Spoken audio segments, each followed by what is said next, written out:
What if you suddenly lost everything and had no one by your side? Emma Carter stared at the glowing screen, the headline blinking back at her, Elon Musk to unveil his most ambitious project yet. She had followed Tesla's rise, marveled at SpaceX's audacious missions, but this felt different. This felt like a new chapter, one that might rewrite everything she thought she knew about the future. Alone in her cramped apartment in San Francisco, Emma felt the familiar weight of uncertainty pressed down on her chest. The past year had been brutal, her startup had collapsed, her savings drained, and the man she thought was going to be her partner was now just a painful memory. She wondered if this announcement might spark something inside her, a flicker of hope to push her forward. Hit subscribe and leave a comment with where you're watching from. This story might just spark a new beginning. What's one thing that always pushes you forward, even when things get tough? The question echoed in her mind as she watched the live stream of Elon Musk stepping onto the stage. The room erupted in cheers, but all Emma felt was the silence of her own doubts. She remembered the long nights in college when she first dreamed of building a future as bright and bold as Musk's. But dreams had a way of slipping through her fingers. Her childhood in Cedar Rapids, Iowa, had been full of simple joys and big aspirations. Her grandfather, a retired engineer who had built bridges and taught her to see the world as a place of endless possibility, was her first inspiration. He had told her stories of inventors and explorers, planting the seed that she could do something extraordinary. Yet, growing up, Emma's path was anything but smooth. Her mother, a brilliant but strict engineer, had always pushed her toward safer, more conventional careers. Innovation is great, her mother would say, but don't gamble your future on wild dreams. Emma had rebelled quietly, pursuing a tech degree and later launching a startup aimed at sustainable energy solutions. For a time, it seemed like the dream was real. Investors showed interest, the prototype worked, and Emma felt on the verge of something big. Then came the collapse, unexpected funding cuts, a failed partnership, and eventually the heartbreaking realization that the project wasn't going to happen. On top of that, her engagement fell apart when her fiancé couldn't handle the stress and uncertainty of her ambitions. Sitting alone now, watching Musk's announcement, Emma felt a flicker of the old fire she thought she'd lost. The live stream ended with a tantalizing teaser: "This project will change the way humanity lives on Earth and beyond. Stay tuned." She closed her laptop and let out a breath she hadn't realized she'd been holding. Could this be her chance to start over? The next morning, Emma received an email with a subject line that made her heart race: "Invitation to join Musk's new venture." The message was brief but clear: they wanted her expertise for a project nobody else knew about yet. Friends were skeptical. "You're jumping into something too risky," her best friend Mia warned over coffee. "Remember what happened last time?" Emma's heart argued back, beating faster at the thought of being part of something bigger than herself again. She wrestled with the decision all night, the same question pulling at her: security or risk, comfort or the unknown. Finally, she accepted. The following week, she found herself driving south along the California coast, leaving behind the familiar cityscapes for a sleek campus surrounded by mountains and sea. The building was a marvel of modern design, glass walls reflecting the golden sunlight, and security so tight it felt like stepping into another world. Inside, Emma met the team. Brilliant engineers, programmers, and visionaries from all walks of life, each carrying their own stories of struggle and hope. She felt both out of place and exhilarated. Then she saw him, Elon Musk, standing at the center of the bustling workspace, moving with a calm intensity that drew everyone's attention. He was approachable but enigmatic, radiating the kind of confidence that could ignite revolutions. Emma was thrown into meetings and brainstorming sessions, quickly realizing this project was unlike anything she'd ever worked on. It wasn't just about technology, it was about reshaping humanity's future. The early days were grueling. The team faced technical challenges that seemed insurmountable, and tensions flared as pressure mounted. Emma stumbled, her ideas sometimes rejected, her confidence shaken. But then she found allies, especially Jake, a soft-spoken engineer who believed in collaboration and kindness. His support became a lifeline, reminding her that even in the darkest moments, connection and trust could light the way. Just when things seemed to gain momentum, disaster struck. A prototype failure sent the project reeling, and fingers pointed in every direction. Emma felt the weight of blame crushing her, wondering if she was the weak link in this chain of visionaries. The atmosphere grew heavy with doubt and frustration. Then, in a rare moment of vulnerability, Elon Musk himself entered the lab. He shared stories of his own failures, rockets that exploded, cars that didn't sell, dreams almost crushed. His words breathed new life into the team, turning despair into determination. Emma realized that failure was not the end but a step toward innovation. As they pressed forward, Emma uncovered secrets about the project that shook her to the core. The technology they were developing had implications far beyond what she'd imagined, raising ethical questions that challenged her ideals and loyalty. Conflict brewed within the team, trust fractured by leaks and betrayals. Emma found herself isolated, forced to confront painful truths about ambition and integrity. Seeking solace, she reconnected with her mother. Their conversations were fraught with old wounds but also healing. Through her mother's guidance, Emma learned to balance passion with wisdom and discovered a deeper resilience she hadn't known she possessed. Armed with renewed clarity, Emma proposed a bold new plan that reinvigorated the project. Elon Musk backed her vision, emphasizing the importance of trust and daring to change the world. Breakthroughs followed setbacks as the team worked tirelessly, and Emma's relationship with Jake blossomed into something more complex and grounding. The project's public reveal was a spectacle, attracting worldwide attention and stirring a mix of awe, skepticism, and fear. Powerful interests sought to derail their progress, launching political and corporate attacks that tested Emma's resolve and the team's unity. Personal sacrifices mounted. Emma faced fractured friendships, strained family ties, and the heartache of putting ambition ahead of everything else. The story reached a fever pitch as a crisis threatened to end everything. Emma led a desperate, race-against-time effort, drawing on every lesson learned, every connection forged. Unexpected allies emerged, and in the end, triumph came with a bittersweet price. Returning home, changed and matured, Emma embraced a new purpose rooted in love, resilience, and hope. Her story, shared openly, became a beacon for others chasing dreams amid uncertainty. Life is full of surprises, but love and resilience will always lead the way. Emma Carter's story didn't begin with a high-tech campus or the glare of media spotlights. It started in a small town where the horizon stretched wide and dreams seemed both fragile and infinite. Growing up in Cedar Rapids, Iowa, Emma was the daughter of a schoolteacher and her grandfather, a retired civil engineer who built bridges and roads that thousands relied on every day. Her grandfather was more than family, he was the guardian of her childhood curiosity, the keeper of her first hopes. From him, Emma inherited a fascination with how things worked, spending long summer afternoons in his cluttered workshop, the air thick with the smell of sawdust and machine oil. Innovation, he used to say, is about believing that something better is possible. Those words were her foundation. But her family life wasn't without struggle. Emma's mother, Karen, had been a brilliant engineer in her own right, breaking glass ceilings in a male-dominated industry before choosing to focus on raising Emma. Karen's pride in her daughter was mixed with a caution that often felt like cold restraint.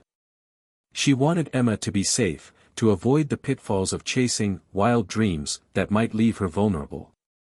"You're smart, Emma," Karen said more than once, "but don't waste your energy on things that won't pay the bills." This tension formed a quiet undercurrent beneath Emma's formative years. School was a refuge and a challenge. Emma excelled in science and math, her mind always racing ahead to possibilities that others overlooked. But social life was complicated. Her peers admired her brains but sometimes found her ambition intimidating. Emma learned early to wear a mask of quiet determination, protecting the fragile hope she nurtured inside. When she met Chris in college, she thought she'd found a partner who could share her vision.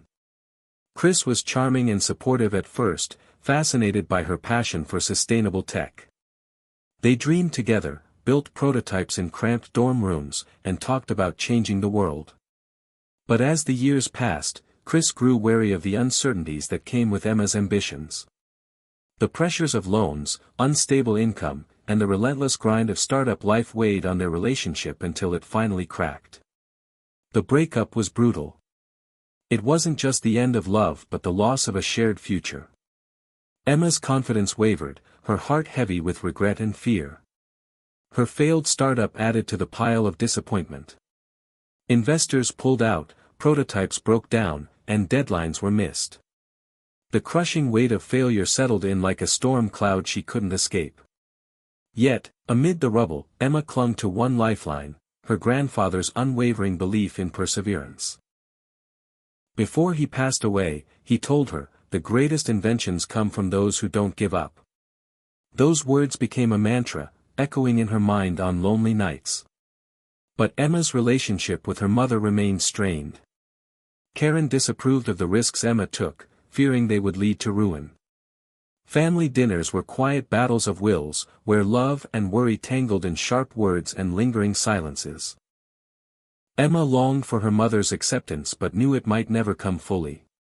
It was this complex web of love, loss, hope, and fear that shaped Emma's psychology, her resilience tempered by vulnerability, her ambition shadowed by self-doubt. When the email arrived inviting her to Elon Musk's secret project, it felt like a crossroads not just for her career but for her very identity. Could she risk opening old wounds?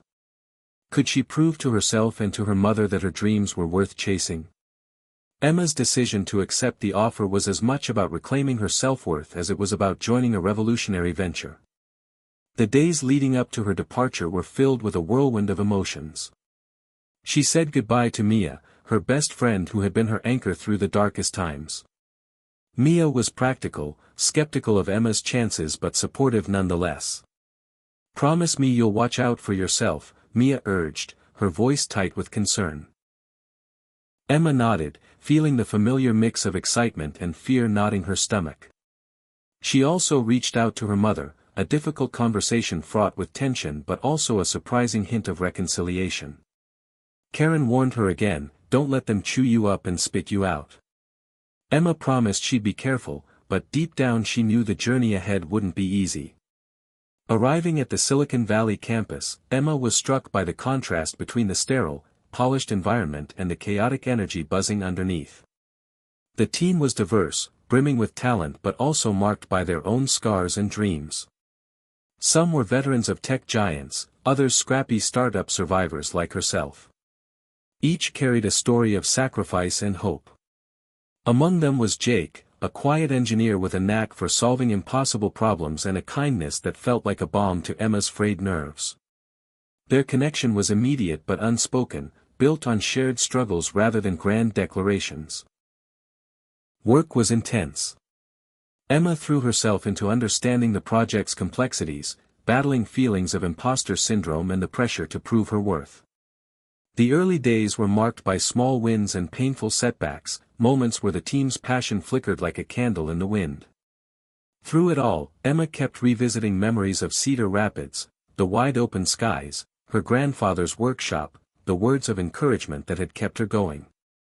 She realized that her past wasn't a chain holding her back but a wellspring of strength. But the project's ambition brought ethical challenges she hadn't anticipated.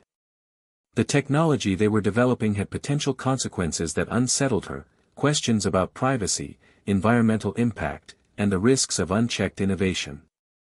Conflicts arose within the team as opinions clashed and trust wavered. Emma found herself questioning not only the project but her own values. The leak of confidential information to the media felt like a personal betrayal, shaking the fragile bonds they'd built.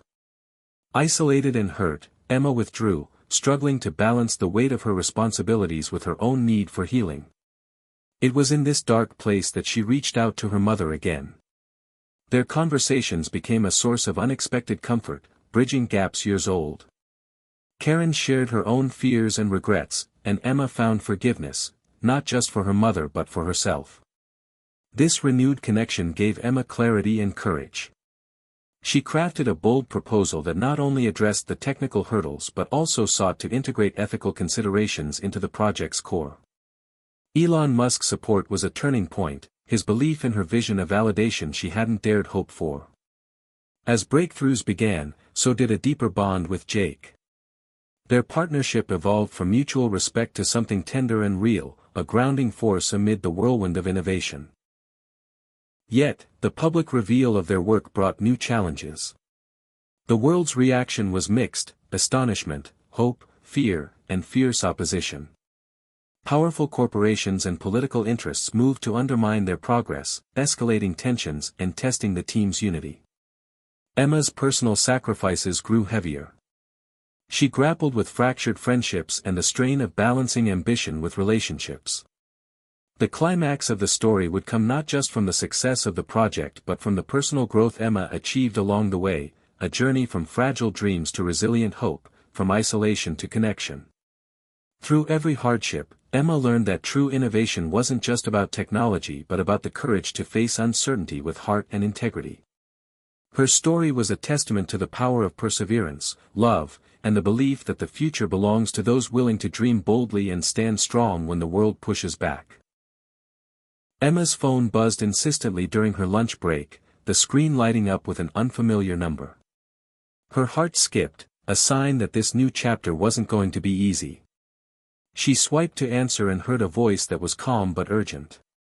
"Emma, this is Rachel from the Musk Project HR. We want to formally invite you to join the team starting next Monday. There's a lot riding on this, and we believe you're the right person for it."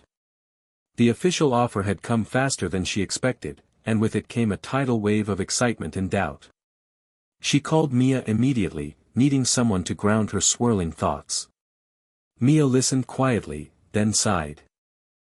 "Emma, I know this means everything to you, but are you sure you want to jump back into the fire? You just came out of a rough patch." Emma hesitated, the weight of her failed startup still fresh. "I don't know, Mia. This could be my shot. Or it could break me all over again." The conflict gnawed at her, security versus risk, the known versus the unknown. She spent the weekend weighing the decision, replaying memories of her past struggles alongside the tantalizing possibility of a fresh start. When Monday arrived, she stepped onto the sprawling Silicon Valley campus, heart pounding with equal parts fear and hope. The facility was unlike anything she'd imagined. Ultramodern glass walls reflected the California sun, landscaped gardens hid quiet meeting spots, and every detail screamed innovation and secrecy. She was greeted by Rachel, who led her to a conference room where a group of diverse engineers, designers, and strategists gathered. Faces filled with a mix of determination and nerves looked up as she entered. The leader of the team, Mark, a seasoned engineer with sharp eyes and a commanding presence, welcomed her. "We've been watching your work, Emma. Your experience in sustainable tech is exactly what we need." Emma felt a flicker of pride, but the pressure was immediate. She quickly learned the project was under a veil of extreme confidentiality, the details shared only on a need-to-know basis. Rumors swirled, something bigger than Tesla's cars, grander than SpaceX rockets. The sense of being part of a revolution was intoxicating but intimidating. The days blurred into long hours of meetings, coding sessions, and prototype testing. Emma's mind raced to keep up. She struggled to overcome the imposter syndrome that whispered she didn't belong among these brilliant minds. Early on, she clashed with another engineer, Sam, whose blunt criticisms cut deeper than she expected. Tension simmered, threatening to fracture the fragile team cohesion. But she also found unexpected allies. Jake, a quiet, thoughtful engineer with a knack for creative problem-solving, offered a steadying presence. "Don't let the noise get to you," he told her one evening as they reviewed code well past midnight. "We're all trying to figure this out. You're here because you belong." Those words became a lifeline. Emma learned that the project's goal was both inspiring and daunting, to develop a technology that could transform energy consumption globally while enabling humanity to live sustainably on Earth and beyond. The stakes were enormous, and the timeline unforgiving. As the weeks passed, small victories brought hope. A prototype passed initial tests, a stubborn software bug was squashed, and the team's energy lifted. But the victories were shadowed by setbacks. Equipment failures, miscommunications, and unanticipated technical flaws threatened progress. Emma felt the sting of responsibility keenly. Then came the first major crisis. A catastrophic failure during a crucial test sent the prototype into flames. The lab filled with acrid smoke, alarms blared, and the team was stunned. Fingers pointed, tensions exploded, and Emma found herself the scapegoat. The weight of blame crushed her, pushing her to the edge of quitting. But before she could succumb to despair, Elon Musk himself appeared in the lab. His arrival was sudden, his presence magnetic. He didn't lash out or scold but shared his own tales of rockets that exploded and electric cars that failed to gain traction. His words carried an unspoken promise: failure was part of the path to success. Emma felt a flicker of renewed courage. The team rallied, fueled by Elon's vision and grit. But beneath the surface, Emma wrestled with deeper concerns. She uncovered that the technology they were building raised complex ethical questions. Privacy issues, environmental impacts, and the potential for misuse. Discussions turned heated, dividing the team into factions. Emma found herself caught between loyalty to the project and her own moral compass. The leak of sensitive information to the media was a devastating blow. Emma felt betrayed and isolated as suspicion and mistrust fractured the team. She retreated inward, grappling with feelings of failure and loneliness. It was then that she reached out to her mother, Karen, seeking comfort and clarity. Their conversations were difficult but healing. Karen shared her own fears and regrets, and Emma found forgiveness, for her mother and herself. Reinvigorated, Emma proposed a new direction for the project, one that prioritized transparency, ethical safeguards, and community engagement. Elon Musk embraced her vision, a rare moment of vulnerability revealing his own hopes and fears for the future.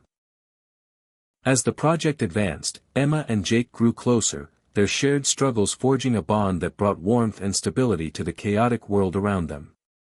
The day of the public reveal arrived with a mixture of excitement and dread. The world watched as the project was unveiled, a marvel of innovation promising to revolutionize life on Earth and beyond. Reactions ranged from awe to fear, with powerful corporations and political groups mounting fierce opposition. Emma and the team braced for the storm, facing sabotage attempts and legal battles that tested their resilience. Personal sacrifices mounted. Emma wrestled with strained friendships, family tensions, and the price of ambition. The climax of her journey was yet to come, a race against time to save the project from collapse, relying on every lesson learned and every connection forged. Unexpected allies emerged from unlikely places, helping turn the tide. In the end, triumph came with a bittersweet cost. Emma returned home transformed, stronger, wiser, and with a renewed sense of purpose rooted in love, resilience, and hope. Her story became a beacon, inspiring others to dream boldly and persevere through uncertainty.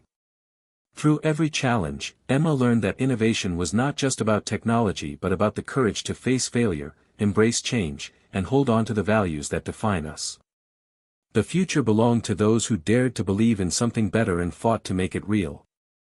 The moment Emma stepped onto the bustling campus that morning, she felt like she was crossing a threshold into an entirely new world. The sleek architecture, the buzz of electric cars gliding silently past, and the murmurs of groundbreaking conversations filled the air with palpable energy. She was about to enter a top-secret project that promised to redefine technology as humanity knew it. But before that, Emma took a deep breath and reminded herself why she was here, to prove to herself, and everyone who had doubted her, that she belonged among the visionaries shaping the future. The initial days were a whirlwind. Meetings with specialists in artificial intelligence, sustainable energy, and aerospace technology introduced her to concepts she'd only read about in journals. The project was bigger than she'd imagined, an ambitious fusion of Tesla's clean energy principles and SpaceX's bold exploration goals. The idea was to create an interconnected system that could power not just homes and cars, but entire cities and even off-world colonies. Yet, despite the excitement, Emma quickly realized the project was riddled with complexity and hidden risks. As she dug deeper, she discovered that the technology involved manipulating quantum energy fields, something that sounded like science fiction but was inching closer to reality. Early experiments showed promise but also unpredictable side effects, sparking intense debate within the team. Some feared the ethical implications, while others pushed for rapid development to stay ahead of competitors. Emma found herself at the center of these tensions, her scientific rigor clashing with her moral compass. She forged alliances with like-minded colleagues who believed that innovation had to be tempered by responsibility. Together, they drafted guidelines to ensure transparency and safeguard against unintended consequences.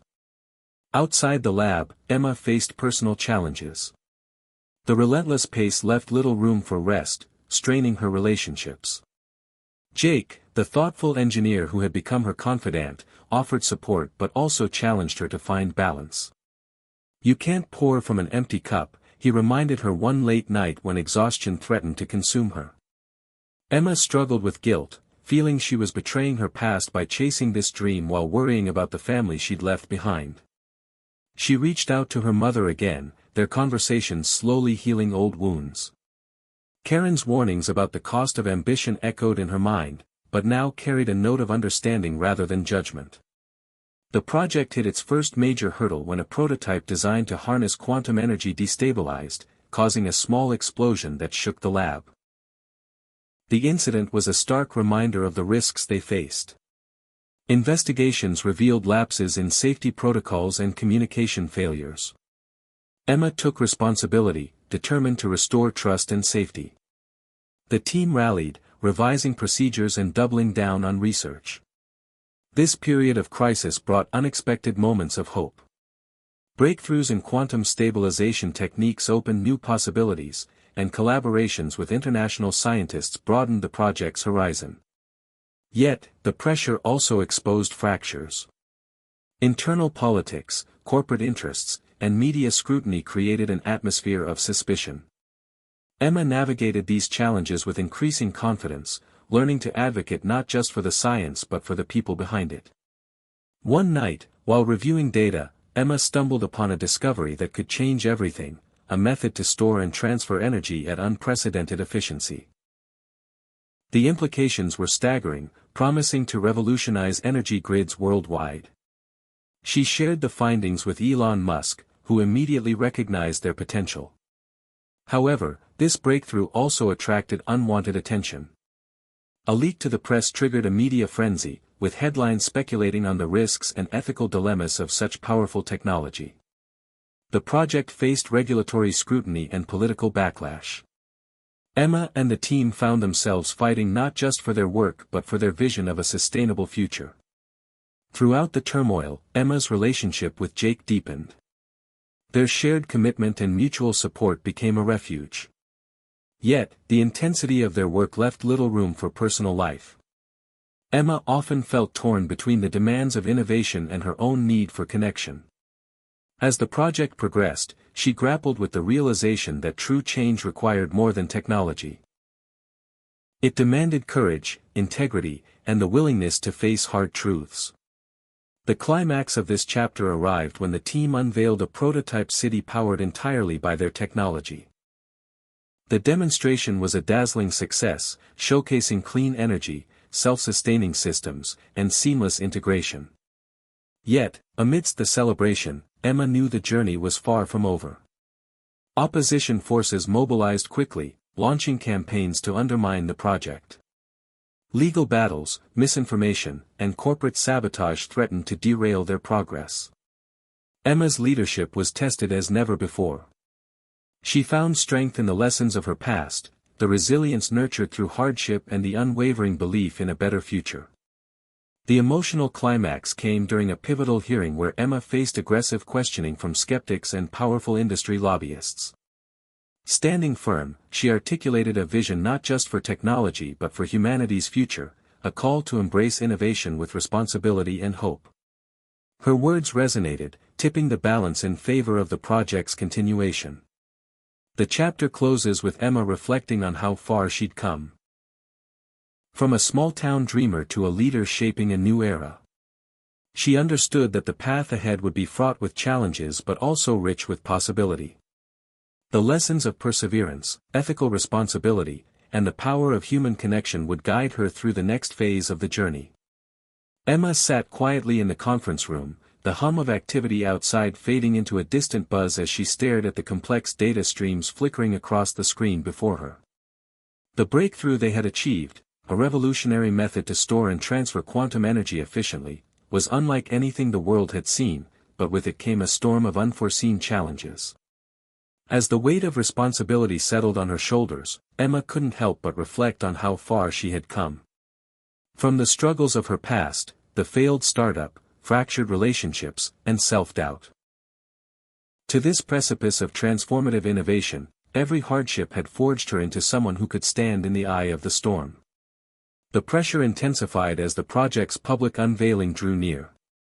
The media had already caught wind of leaks and rumors, some painting the technology as a miracle, others as a dangerous experiment with catastrophic potential. Emma's team faced constant scrutiny from regulators, activists, and competitors alike. Yet amid the chaos, the team's commitment only grew stronger. The tension of long hours and relentless deadlines was balanced by moments of triumph, small victories in research, breakthroughs in design, and the unwavering belief that they were on the cusp of something historic. But the emotional toll was undeniable. Emma found herself battling anxiety and exhaustion, struggling to balance the weight of her ambitions with the need for self-care. Jake remained her steady anchor, offering quiet encouragement and the occasional gentle nudge to remember the importance of rest and connection. One evening, after a particularly grueling day, Emma confided in Jake her fears that the technology's potential risks might outweigh its benefits. He listened without judgment, reminding her that doubt was a natural part of pioneering work and that their responsibility was to navigate those risks thoughtfully. As the public demonstration approached, Emma and the team prepared to showcase a prototype city powered entirely by their quantum energy system. The vision was breathtaking, homes glowing with clean, limitless energy, electric vehicles charging seamlessly, streets buzzing with innovation yet grounded in sustainability. The event was designed not just to reveal the technology but to inspire hope for a future where humanity could thrive without sacrificing the planet. On the day of the reveal, the world's eyes were on them. Journalists, investors, and dignitaries filled the sleek auditorium, their anticipation palpable. Emma took the stage alongside Elon Musk, feeling a surge of adrenaline tempered by calm determination. As she spoke about the journey, the setbacks, the breakthroughs, and the unwavering belief in a better future, she saw faces in the crowd shift from skepticism to awe. The demonstration went off without a hitch. Energy flowed flawlessly, systems responded in real time, and the prototype city came alive in a dazzling display of technology and human ingenuity. Cheers erupted, and for a moment, Emma allowed herself to believe in the possibility of real change. But victory was only the beginning. Almost immediately, opposition forces mobilized. Powerful energy corporations, threatened by the disruptive potential of the technology, launched campaigns to discredit the project. Misinformation spread on social media, fueling fear and uncertainty.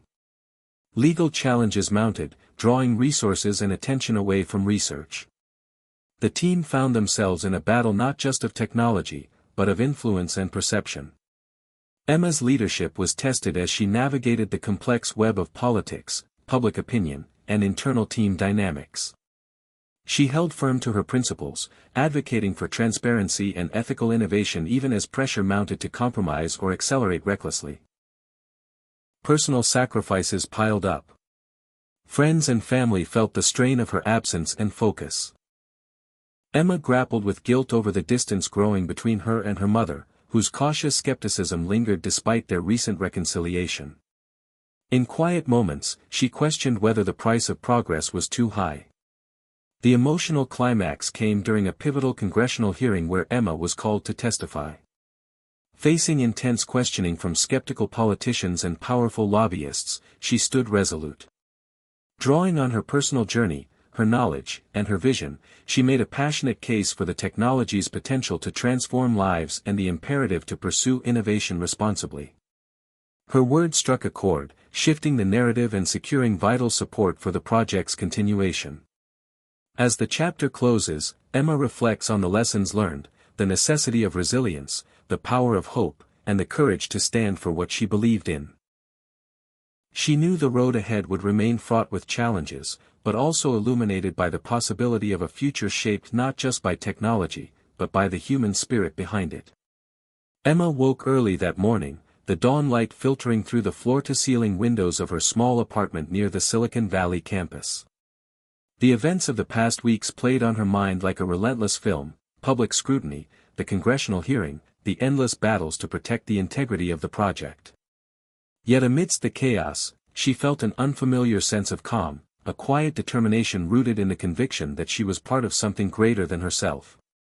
The prototype city's success had sparked a wave of enthusiasm among innovators, environmentalists, and hopeful citizens around the globe. Yet opposition remained fierce. Corporate lobbyists and skeptical politicians worked tirelessly to stall progress, weaponizing fear and misinformation to sway public opinion. Emma understood the stakes extended far beyond technology; they touched on power, economics, and humanity's collective future. Each day brought new challenges, legal battles, technical setbacks, and the relentless pressure to push forward. But Emma's team was more united than ever, driven by a shared purpose that transcended individual ambition. Jake's steady presence continued to be a source of comfort. In quiet moments, they would share dreams of a future where technology served humanity without sacrificing ethics or the planet. Outside the lab, Emma's relationship with her mother, Karen, deepened. Their conversations moved beyond cautious distance to genuine understanding. Karen confessed her own fears about the rapid pace of change and the sacrifices demanded by ambition. Emma listened with empathy, realizing that their shared journey was about more than just success; it was about healing and connection. The project's next phase involved scaling the quantum energy system from prototype to real-world applications. This was a monumental leap filled with technical obstacles and uncertainty. Unexpected complications emerged: unexplained energy fluctuations, hardware malfunctions, and software glitches that threatened to derail progress. Emma and the team worked around the clock, troubleshooting and innovating with relentless determination. The pressure mounted as deadlines loomed, and the eyes of the world remained fixed on their every move. One afternoon, Emma received a cryptic message from an anonymous source claiming to have inside information about a coordinated effort to sabotage the project. The revelation sent shockwaves through the team. Trust fractured as suspicions rose, and the atmosphere grew tense. Emma faced the difficult task of maintaining unity while investigating the threat. The investigation uncovered a complex web of corporate espionage and political interference. The realization that their groundbreaking work had become a battleground for power fueled Emma's resolve. She vowed to protect not only the technology but the values it embodied. As the project reached critical milestones, Emma found herself reflecting on the lessons of leadership. She learned to balance vision with pragmatism, authority with empathy. Mistakes became opportunities for growth rather than reasons for blame. She fostered an environment where diverse perspectives were valued, knowing that innovation thrived on collaboration and trust. The emotional climax of this chapter came during a late-night emergency when a critical system malfunction threatened to trigger a citywide blackout in the prototype demonstration zone. The team scrambled to diagnose and fix the problem as time slipped away. Tensions ran high, but Emma's calm focus helped steady the group. Together, they implemented a solution just minutes before disaster struck. The crisis underscored the fragile balance between technological ambition and real-world risk. It also strengthened the team's bond and reaffirmed their shared commitment. As the chapter closes, Emma contemplates the broader meaning of their work. The technology they were creating was more than circuits and algorithms; it was a symbol of hope, resilience, and the human capacity to shape a better future. She understood that true progress required not only innovation but courage, integrity, and a willingness to embrace uncertainty.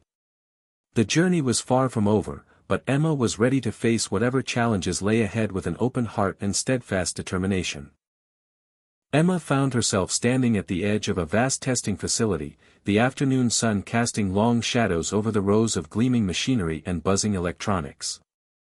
This was where the real future was being forged, far beyond the glossy presentations and media spectacles. The quantum energy system, once a theoretical marvel, was now being pushed to its limits in an unforgiving laboratory environment. The air was thick with anticipation and the faint hum of cutting-edge technology. The team had grown tighter, their bonds forged in the crucible of pressure and shared purpose. Yet beneath the surface, tension simmered. Competing visions for the project's direction threatened to fracture their unity. Some engineers advocated for rapid deployment to secure market dominance, while others, including Emma, urged caution and rigorous testing to ensure safety and ethical integrity. Emma knew the stakes were higher than ever. A misstep could set back not only their project but the future of sustainable energy worldwide. She had to navigate these waters carefully, balancing urgency with responsibility. One evening, as the team reviewed data from a series of high-risk experiments, a sudden anomaly appeared. Energy readings spiked unpredictably, threatening to destabilize the entire system. The lab erupted into controlled chaos. Emma took charge, coordinating responses with calm precision. The moment stretched into hours of analysis, simulation, and tense collaboration. It was Jake's quiet insight that cracked the code, a subtle flaw in the system's feedback loop. Implementing the fix required a delicate operation, but the team pulled through, their relief palpable. This victory was a reminder of the fragile beauty of innovation, brilliance balanced on the edge of chaos. Yet the incident also revealed deeper issues, gaps in communication, fatigue, and the toll of relentless pressure. Emma realized she needed to foster a culture where vulnerability and honesty were strengths, not weaknesses. She began initiating open forums and team retreats focused on mental health and collaboration. Slowly, the atmosphere shifted. People felt heard, valued, and energized. The project advanced with renewed vigor. Meanwhile, Emma's personal life began to reflect this change. She reconnected with her mother, their conversations now a source of comfort and perspective rather than conflict. She found moments of joy with Jake, their partnership a grounding force amid the storm. But the world outside the lab remained fraught. Powerful interests continued to challenge their work, and public opinion was a volatile mix of awe and fear. Emma learned to navigate the media landscape carefully, becoming an articulate spokesperson who could inspire hope while addressing concerns transparently. As the project moved closer to full-scale deployment, Emma faced her greatest test yet. A whistleblower within the company leaked sensitive information suggesting potential hazards of the technology. The scandal exploded in headlines, threatening to unravel years of progress. Emma confronted the crisis head-on, launching an independent review and engaging with regulators openly. She refused to let fear or politics dictate the truth. The emotional toll was immense. Doubts resurfaced, and the strain on the team was palpable. But through it all, Emma's commitment never wavered. She drew strength from the knowledge that innovation was never without risk, and that transparency was the path to trust. The chapter reaches its climax with a tense public hearing where Emma and her team presented comprehensive data, safety protocols, and a clear vision for responsible deployment. The testimony was compelling, blending hard science with heartfelt conviction. The outcome was a cautious but crucial approval to proceed. Relief washed over Emma, mingled with resolve. She understood that this victory was just one step in a long journey toward a future that balanced ambition with accountability. As the chapter closes, Emma reflects on the evolution of the project and herself. She sees the intertwined nature of technology and humanity, the need for empathy, courage, and resilience in the face of uncertainty. Her journey was no longer just about a breakthrough in energy but a testament to the power of perseverance, ethical leadership, and the enduring hope that fuels progress. Emma stood in the observation deck overlooking the sprawling prototype city, her eyes tracing the glowing grids of energy that pulsed beneath the surface. This place was more than a testbed, it was a vision made tangible, a glimpse of what the future could be if humanity embraced innovation with responsibility and hope. Yet, even amid the triumph, Emma felt the weight of the journey still ahead. Scaling this technology from prototype to global impact would test every ounce of their resolve.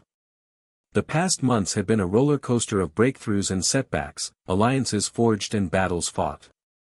Emma's leadership had evolved, tempered by hard lessons about trust, communication, and the delicate balance between ambition and caution. The team had grown, not just in numbers but in cohesion, each member driven by a shared mission that transcended personal ambition. As the team prepared for the next phase, a pilot program to integrate the quantum energy system into a small but fully operational urban district, Emma found herself reflecting on the deeper implications of their work. This wasn't just about energy efficiency or technological marvels, it was about redefining humanity's relationship with the planet and with each other.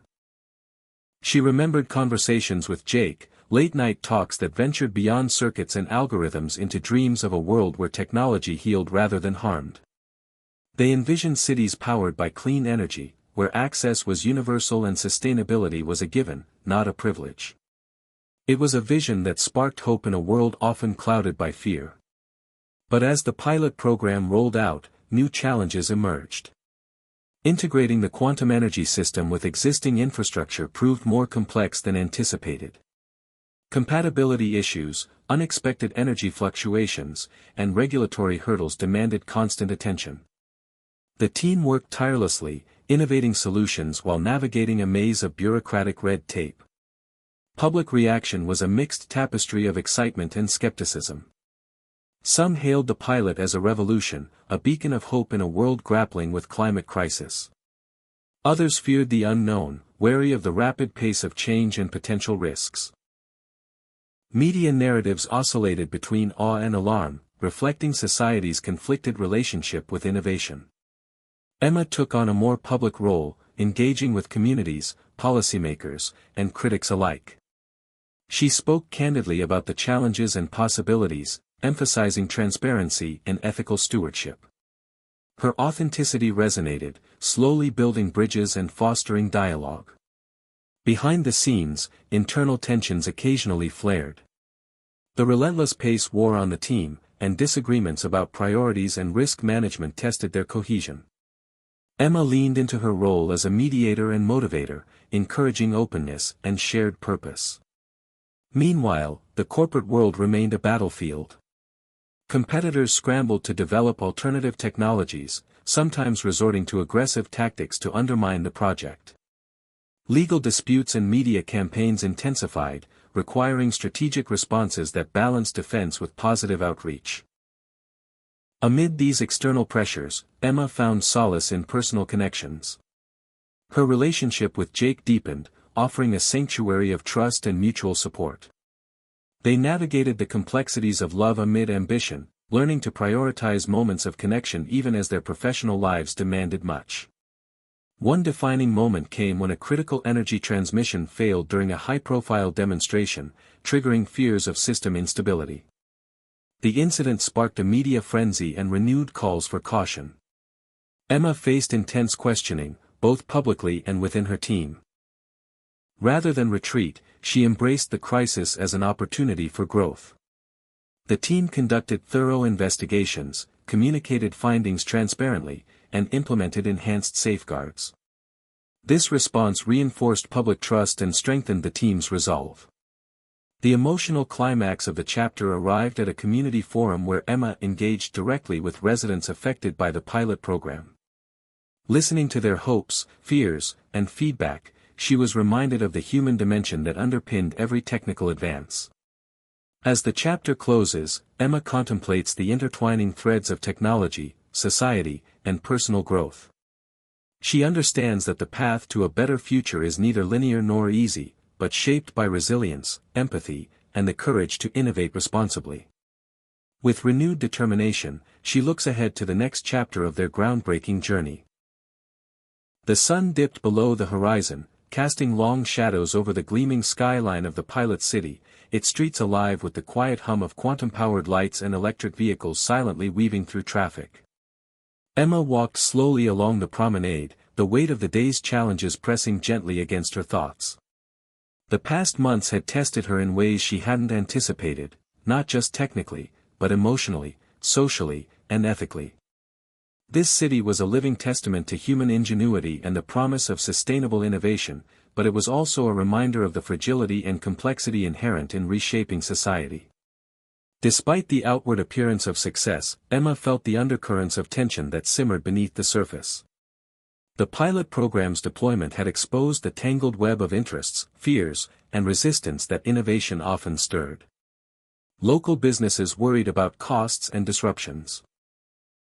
Community activists questioned the social equity of the project, regulators demanded exhaustive data and transparency.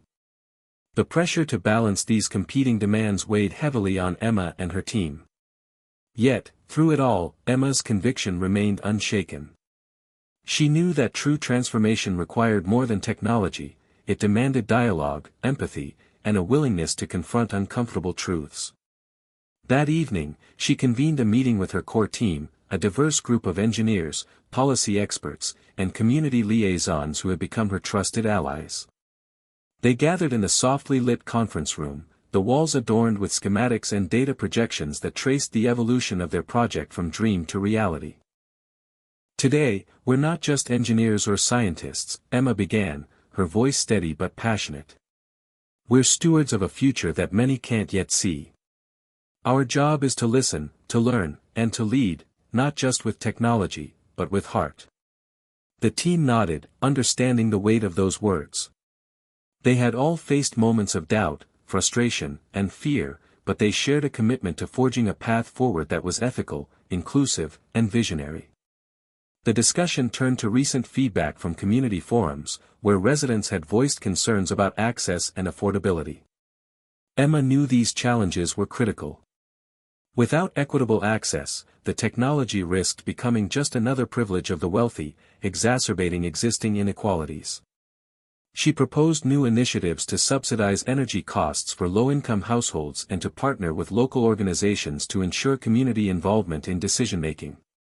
Meanwhile, technical teams were grappling with scaling issues. Integrating the quantum energy system with legacy infrastructure required innovative solutions and careful calibration. Small glitches in the system threatened to cascade into larger problems, forcing the engineers to work long nights troubleshooting and refining designs.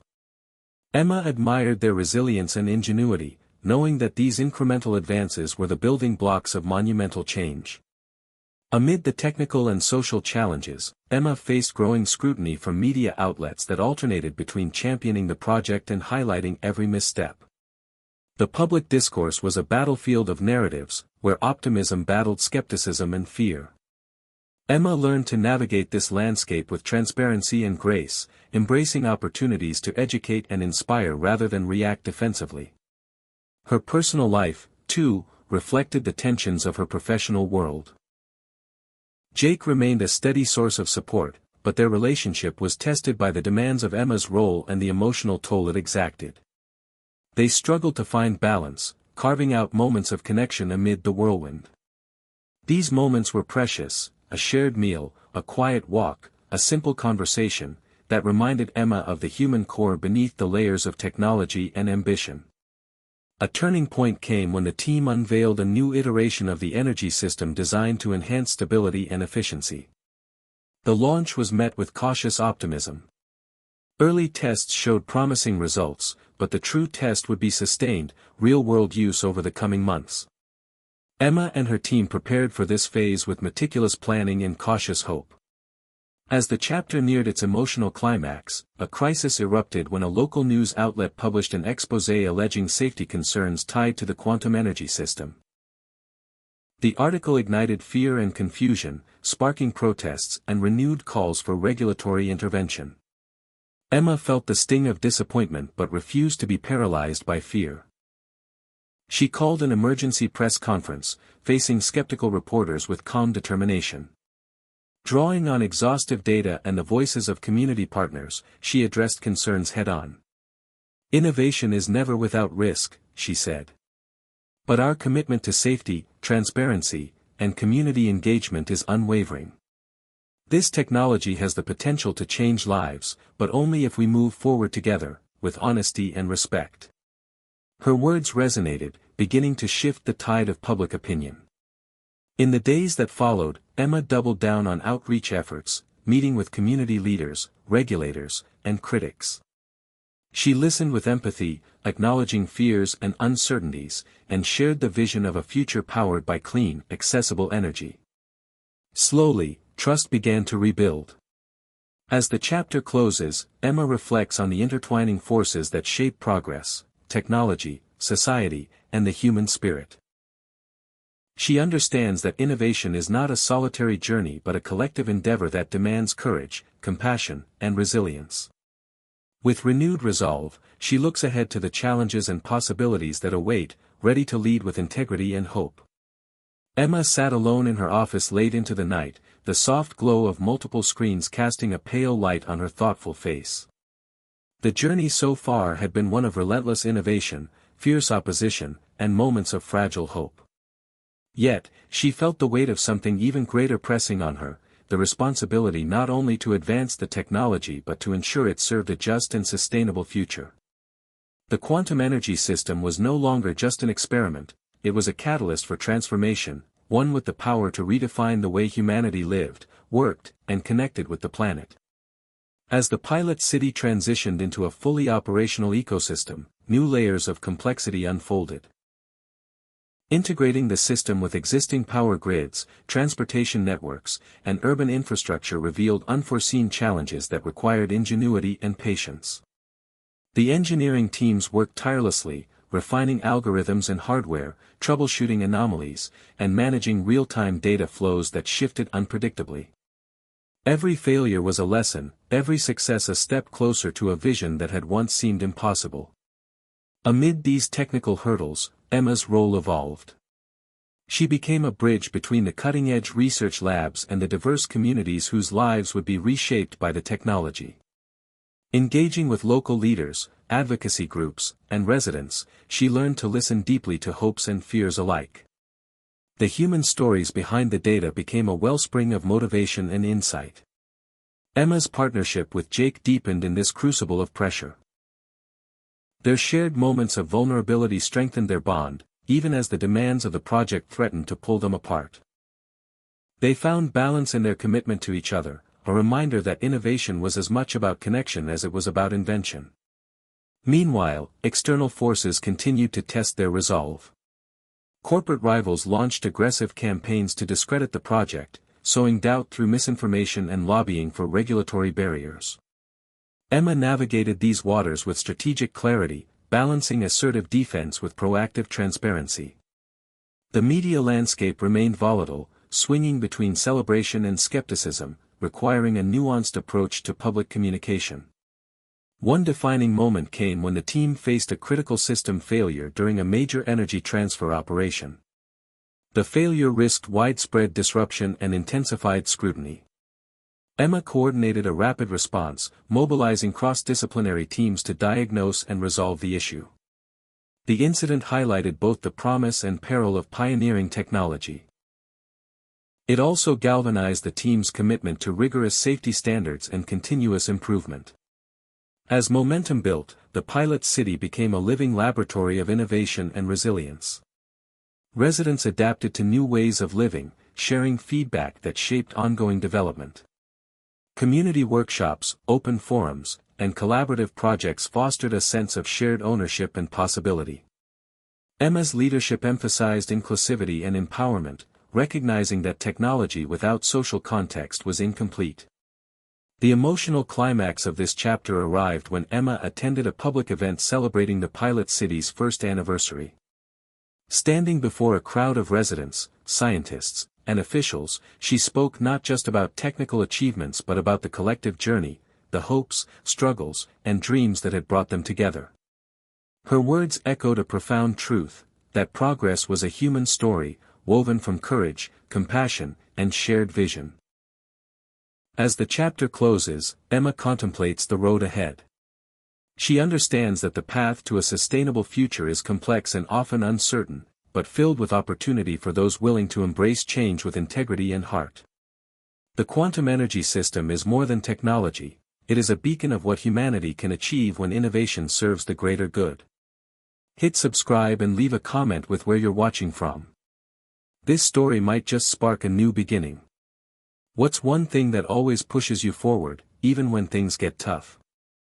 Emma awoke to the sound of her phone buzzing insistently on the bedside table. The early morning light barely touched the horizon, but the urgency in the message was unmistakable. A new crisis had erupted in the pilot city. A major malfunction in the quantum energy grid was causing sporadic blackouts, threatening to undermine months of hard-won progress. She dressed quickly, her mind racing through possible causes and solutions. Arriving at the control center, Emma was greeted by a flurry of activity. Engineers and technicians worked feverishly to identify the fault. The tension in the room was palpable, the stakes impossibly high. The blackouts were more than technical glitches, they were tests of trust and resilience. Emma rallied the team, emphasizing the need for clear communication and swift action. The malfunction was traced to a subtle flaw in the system's new software update, a vulnerability that had slipped through even the most rigorous testing. It was a stark reminder of the risks inherent in pushing technological boundaries. Emma took responsibility, refusing to let blame fracture the team's morale. Together, they developed a patch and began a painstaking process to restore stability. The crisis drew intense media scrutiny and public anxiety. Emma engaged with the press and community leaders openly, addressing concerns with transparency and humility. She understood that rebuilding trust was as critical as repairing the system itself. Amid the chaos, Jake's support was a steady anchor. He helped coordinate communications and offered Emma moments of calm amid the storm. Their relationship, tested by the demands of leadership and crisis, deepened into a partnership defined by mutual respect and shared purpose. The incident sparked renewed debates about the pace and risks of innovation. Some critics called for a halt to the project, while supporters emphasized its long-term potential. Emma embraced these tensions as necessary parts of progress, advocating for balanced approaches that prioritized safety and inclusivity. As the system stabilized, the team conducted exhaustive reviews to prevent future failures. Lessons learned were integrated into protocols, and a culture of continuous improvement took root. Emma championed initiatives to enhance resilience and community engagement, recognizing that technology must evolve hand in hand with social responsibility. The emotional climax of the chapter unfolded during a community town hall meeting. Residents shared their experiences, fears, and hopes candidly. Emma listened deeply, acknowledging pain and frustration while reaffirming the shared vision for a sustainable, equitable future. This moment of connection reinforced the human heart at the center of technological transformation. As the chapter concludes, Emma reflects on the complexity of leadership in a rapidly changing world. She recognizes that innovation demands not only technical brilliance but empathy, courage, and the willingness to confront uncertainty. The journey ahead is challenging, but she remains resolute in guiding the project toward a future where technology empowers humanity and honors the planet. Emma stood on the balcony overlooking the pilot city's vibrant skyline, now glowing with renewed energy and life after the recent crisis had been addressed. The night air was cool, filled with a sense of cautious optimism that contrasted sharply with the chaos of earlier weeks. The quantum energy system was stabilizing, and with every day that passed, the vision that once seemed fragile grew stronger. Yet Emma knew the journey was far from over. The challenges she and her team faced were not solely technical, they were deeply woven into the fabric of society itself. Over the past months, she had come to understand that innovation was not just about invention but about transformation, of minds, communities, and values. She had learned to listen to voices that had often been ignored, to appreciate perspectives that challenged her assumptions, and to embrace complexity rather than seek simple answers. The pilot program's success had attracted attention worldwide. Delegations from governments, environmental groups, and corporations arrived eager to learn and collaborate. This influx of interest was both an opportunity and a test. Emma found herself navigating a delicate dance of diplomacy, advocacy, and strategic planning. She was determined to protect the integrity of the project while expanding its reach and impact. Internally, the team evolved as well. New members joined, bringing fresh expertise and perspectives. Emma fostered a culture of openness and innovation, encouraging creativity while emphasizing responsibility. She understood that the future depended on cultivating not just technology but the people behind it. One evening, during a team retreat in a quiet mountain town, Emma shared her vision with the group. She spoke of a future where energy was abundant, clean, and accessible to all, a future where technology served humanity without compromising the planet. Her words sparked inspiration and commitment, rekindling the fire that had first drawn them to this work. The chapter's turning point came when Emma received a call from a renowned environmental scientist who had been a vocal skeptic of the project. After months of observation and study, the scientist invited Emma to collaborate on a joint research initiative to evaluate the system's ecological impact comprehensively. This overture was a milestone, signaling a bridge between skepticism and trust. Emma embraced the opportunity, seeing it as a chance to strengthen transparency and build alliances grounded in science and shared values. The collaboration yielded compelling data that not only confirmed the system's benefits but also identified areas for improvement. Emma and her team worked closely with the scientists to implement recommendations, demonstrating a commitment to continuous learning and adaptation. The emotional climax of the chapter arrived at a major international conference where Emma presented these findings. Her speech was a blend of rigorous science and heartfelt conviction, highlighting the interconnectedness of technology, environment, and society. The audience responded with standing ovations, signaling a turning point in public perception. As the chapter closes, Emma contemplates the broader implications of their work. She realizes that innovation is not a destination but a journey. One that requires humility, collaboration, and an unwavering commitment to the common good. The quantum energy system is a symbol of possibility, a beacon lighting the way toward a more just and sustainable future. With renewed determination, Emma prepares to lead the next phase of their groundbreaking endeavor. Emma's phone vibrated with a new message just as she stepped into the bustling innovation hub downtown. It was an invitation, this time from a coalition of international cities eager to pilot the quantum energy system. The scale of interest had expanded beyond anything she had imagined when the project began as a modest experiment. Each message, each invitation, was a testament to the growing urgency for sustainable solutions and the recognition that Emma's team was at the forefront of a global movement. But with expansion came daunting challenges. Scaling the quantum energy system to diverse environments, from sprawling metropolises to smaller, resource-constrained communities, meant grappling with complex social, economic, and political landscapes. Emma convened a new task force to address these challenges, bringing together experts in urban planning, social justice, technology, and governance.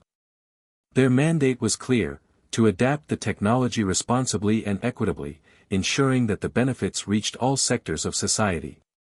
The first city on their expansion list was one of the largest in the world, with a population as diverse as its challenges. Integrating the system here required deep engagement with local leaders, activists, and residents. Emma emphasized co-creation, advocating for solutions developed in partnership with those who would live with them. The team embarked on a series of workshops and listening sessions, gathering input and building trust. These interactions revealed profound insights. Concerns about displacement, data privacy, and cultural preservation surfaced repeatedly. Emma recognized that technology could not be a panacea detached from social realities. She prioritized transparency and inclusivity, launching initiatives to address these concerns head-on. At the same time, the technical team faced logistical hurdles. The city's aging infrastructure was riddled with inefficiencies and vulnerabilities that complicated integration efforts.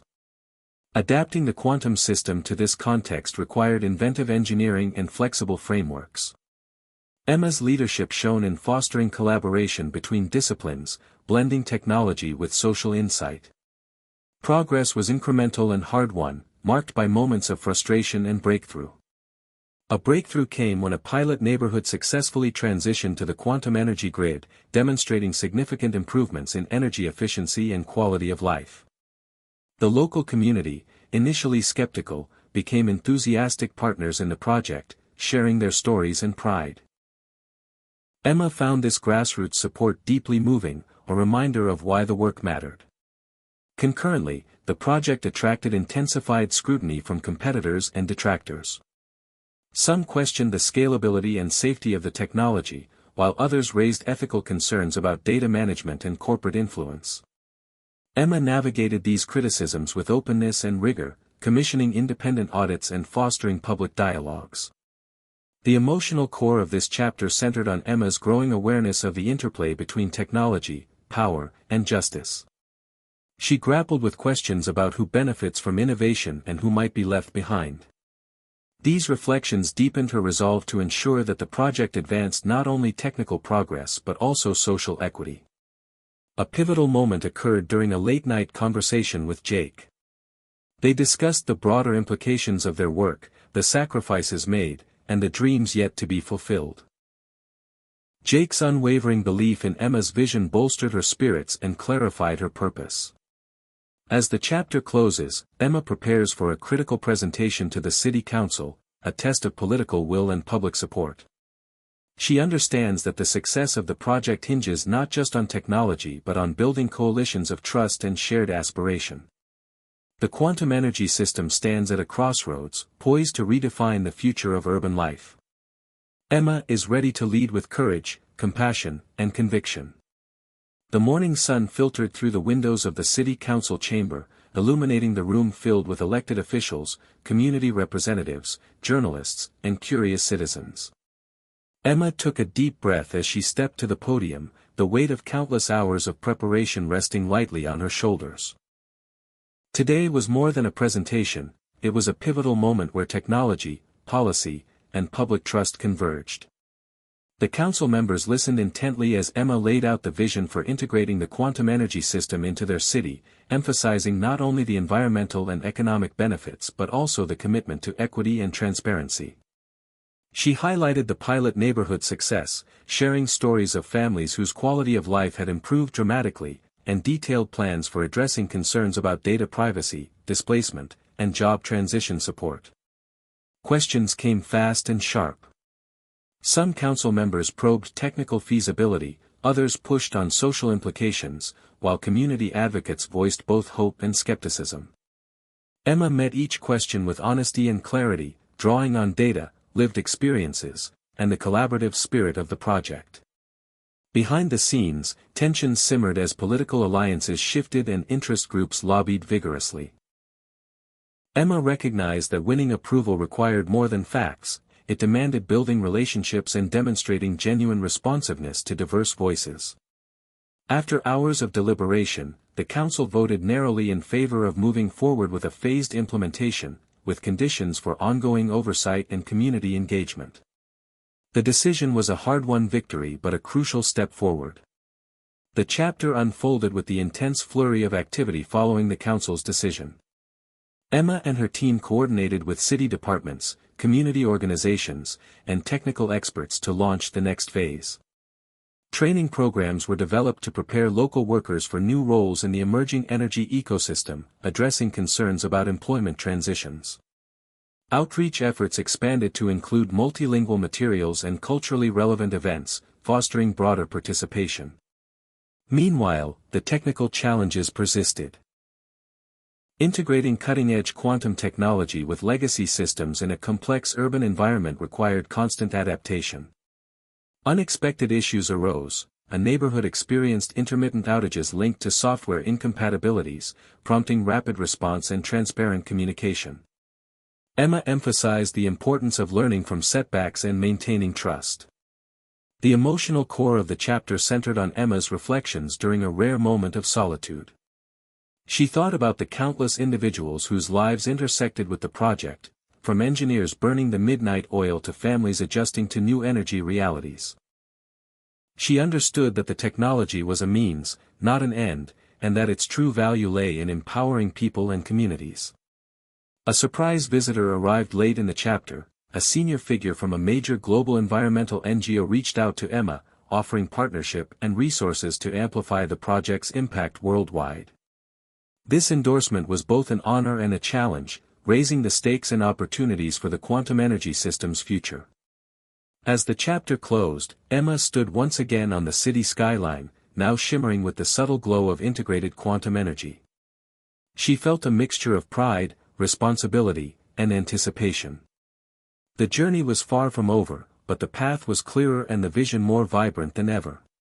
Emma was ready to lead the charge toward a future where innovation, equity, and sustainability walked hand in hand. The excitement in the air was palpable as Emma and her team prepared for the launch of the quantum energy system's next big milestone. The integration of a fleet of autonomous electric vehicles powered entirely by the new energy grid. This phase promised to showcase the system's versatility and its potential to revolutionize urban mobility.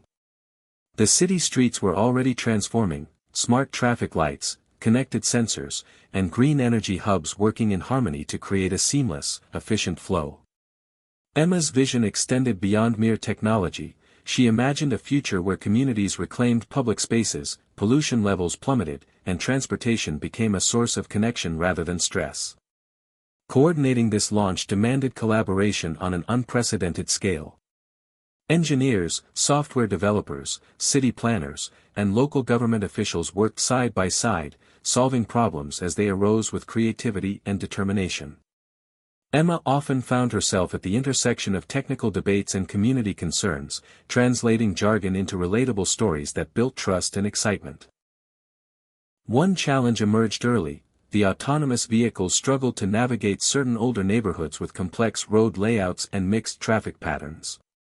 Safety was paramount, so Emma convened a special task force to redesign vehicle algorithms and incorporate real-time human feedback loops.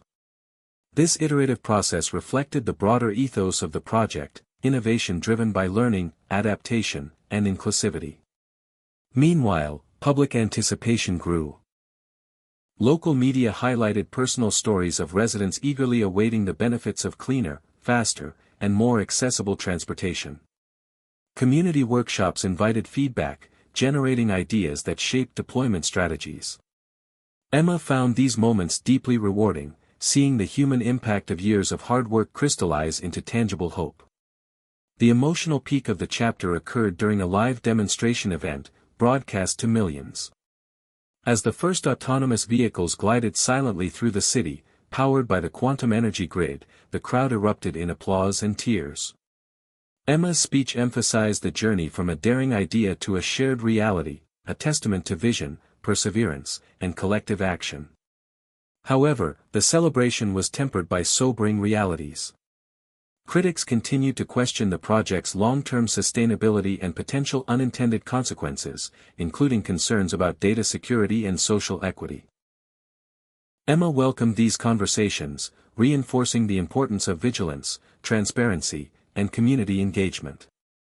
Behind the scenes, she initiated a new advisory board composed of diverse stakeholders to guide ethical governance and strategic direction. The chapter also explored Emma's personal growth amid the escalating demands of leadership. Balancing professional responsibilities with her relationship with Jake required honest communication and mutual support. Their partnership evolved into a foundation of resilience and shared dreams, a refuge amid the whirlwind of innovation and scrutiny. As the chapter closes, Emma gazes out over the city, now alive with the hum of autonomous vehicles and the glow of sustainable energy. The road ahead remained challenging, but the momentum was undeniable. The quantum energy system was no longer a concept but a catalyst reshaping urban life. Emma was ready to face the future, armed with experience, empathy, and an unyielding belief in the power of transformative ideas. The rapid success of the autonomous fleet integration marked a turning point, yet Emma knew the journey was far from complete. As the quantum energy system expanded its footprint, new frontiers of innovation beckoned, one of which was the exploration of deep space applications. Elon Musk's vision had always reached beyond Earth's bounds, and now Emma found herself at the crossroads of terrestrial transformation and cosmic ambition. Early discussions within SpaceX leadership had proposed adapting quantum energy technology to power future Mars colonies, an idea both exhilarating and daunting. The concept promised self-sustaining habitats, dramatically reducing dependence on Earth-based supplies and enabling humanity's boldest leaps. Emma was invited to join an interdisciplinary task force bridging Tesla, SpaceX, and the Quantum Energy Project. The team's mandate was to explore feasibility, design prototypes, and anticipate challenges unique to the harsh realities of space. Working alongside astronauts, astrophysicists, and engineers, Emma encountered new dimensions of complexity: radiation shielding, extreme temperature fluctuations, and closed-loop ecosystems demanded innovative solutions beyond anything previously tackled. The emotional gravity of the endeavor settled deeply on her. This was not just a technical challenge but a testament to human curiosity, resilience, and hope. The symbolic weight of powering human life on another planet resonated with Emma's own journey, transforming visions into reality through perseverance and collaboration. Simultaneously, back on Earth, the quantum energy system continued evolving. The pilot city and expanding urban partners experimented with integrating smart agriculture powered by the grid, aiming to address food security and sustainability. Vertical farms, automated irrigation, and climate-controlled greenhouses began producing fresh, local crops year-round, reducing environmental footprints and enhancing community health. Emma championed these initiatives, seeing them as integral to a holistic vision of sustainable living. Public reception remained mixed. Enthusiasm was tempered by fears of technological overreach and disruption. Emma prioritized community dialogues and transparent impact assessments to build trust and foster understanding. At the same time, the political landscape shifted as new regulations around data privacy and energy markets emerged. Navigating this evolving terrain required diplomatic skill and strategic foresight. Emma worked closely with policymakers to advocate for frameworks that balanced innovation with protection of individual rights and public interests. Throughout these developments, Emma's relationship with Jake matured into a partnership grounded in shared values and mutual support. Their moments together became sanctuaries of reflection and renewal, helping Emma sustain the emotional energy necessary to lead through uncertainty. The chapter's climax arrived when Emma participated in a joint Tesla-SpaceX summit unveiling preliminary quantum energy-powered life support systems for Mars habitats. The event captured global attention, blending the awe of space exploration with the promise of sustainable technology. Emma's presentation, filled with passion and clarity, highlighted the interconnectedness of earthly and extraterrestrial futures. As applause echoed through the auditorium, Emma felt a profound sense of purpose and belonging. The chapter closes with Emma standing beneath the stars, contemplating the vastness of possibility. The quantum energy system was no longer confined to a pilot city or even a planet. It had become a beacon of human potential, illuminating pathways toward a future where technology and humanity co-evolved in harmony. Emma embraced the uncertainty ahead with courage and hope, ready to guide this extraordinary journey beyond the imaginable. Emma returned from the Tesla SpaceX summit with a renewed sense of urgency and responsibility. The vision of powering Mars colonies with quantum energy was inspiring, but the realities of the present demanded equal attention. Back on Earth, the pilot city was experiencing rapid changes as the quantum energy system's integration deepened into everyday life. Neighborhoods once struggling with energy poverty were now thriving, with homes powered by clean, reliable sources and streets illuminated by smart grids. Yet, this transformation was accompanied by social tensions and unforeseen consequences. Some longtime residents felt marginalized amid rapid gentrification and rising costs linked to technological upgrades. Emma knew that without careful stewardship, the promise of innovation could widen divides instead of bridging them. She intensified efforts to engage community leaders and social justice advocates, fostering inclusive dialogues to address concerns and co-create solutions. A bold initiative emerged from these conversations, a community benefit program designed to ensure affordable access, job training, and reinvestment into underserved neighborhoods.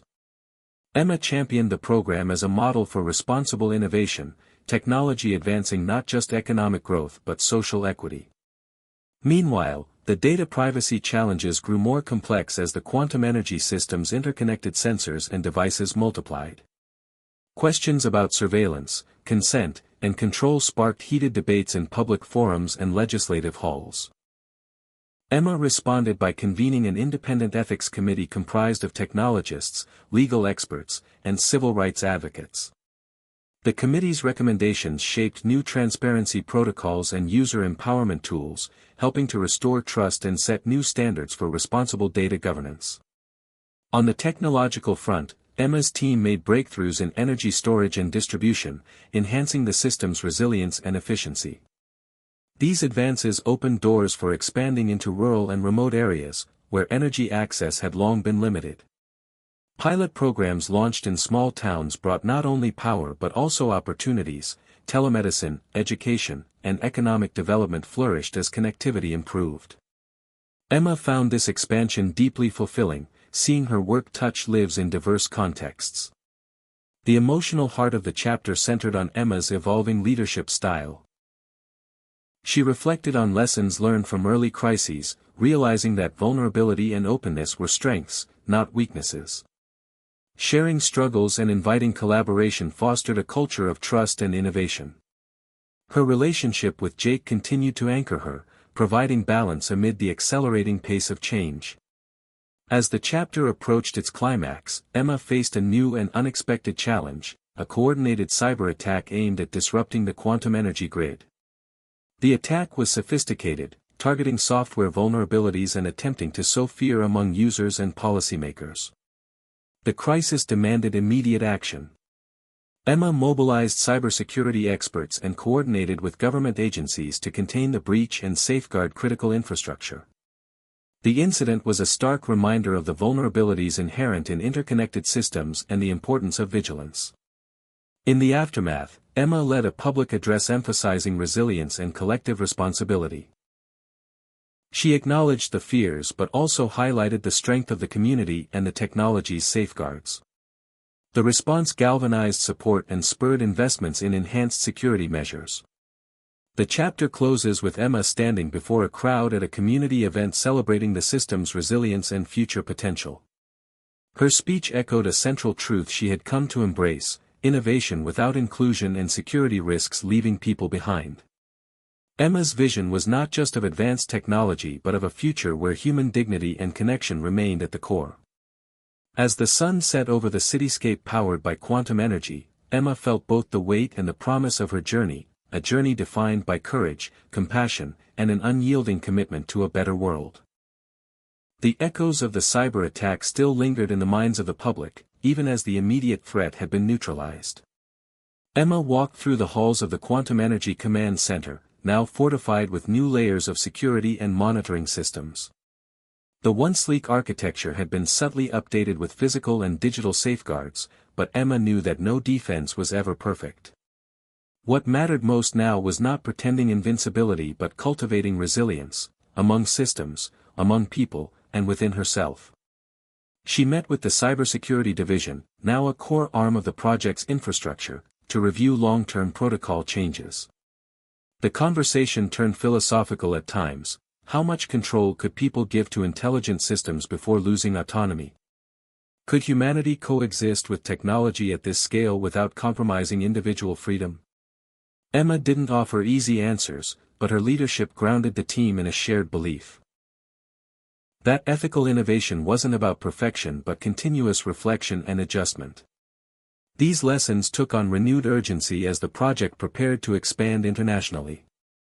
Delegations from cities in South America, Africa, and Southeast Asia had formally requested inclusion in the global quantum grid, a sprawling, interconnected network of cities powered by clean, abundant, decentralized energy.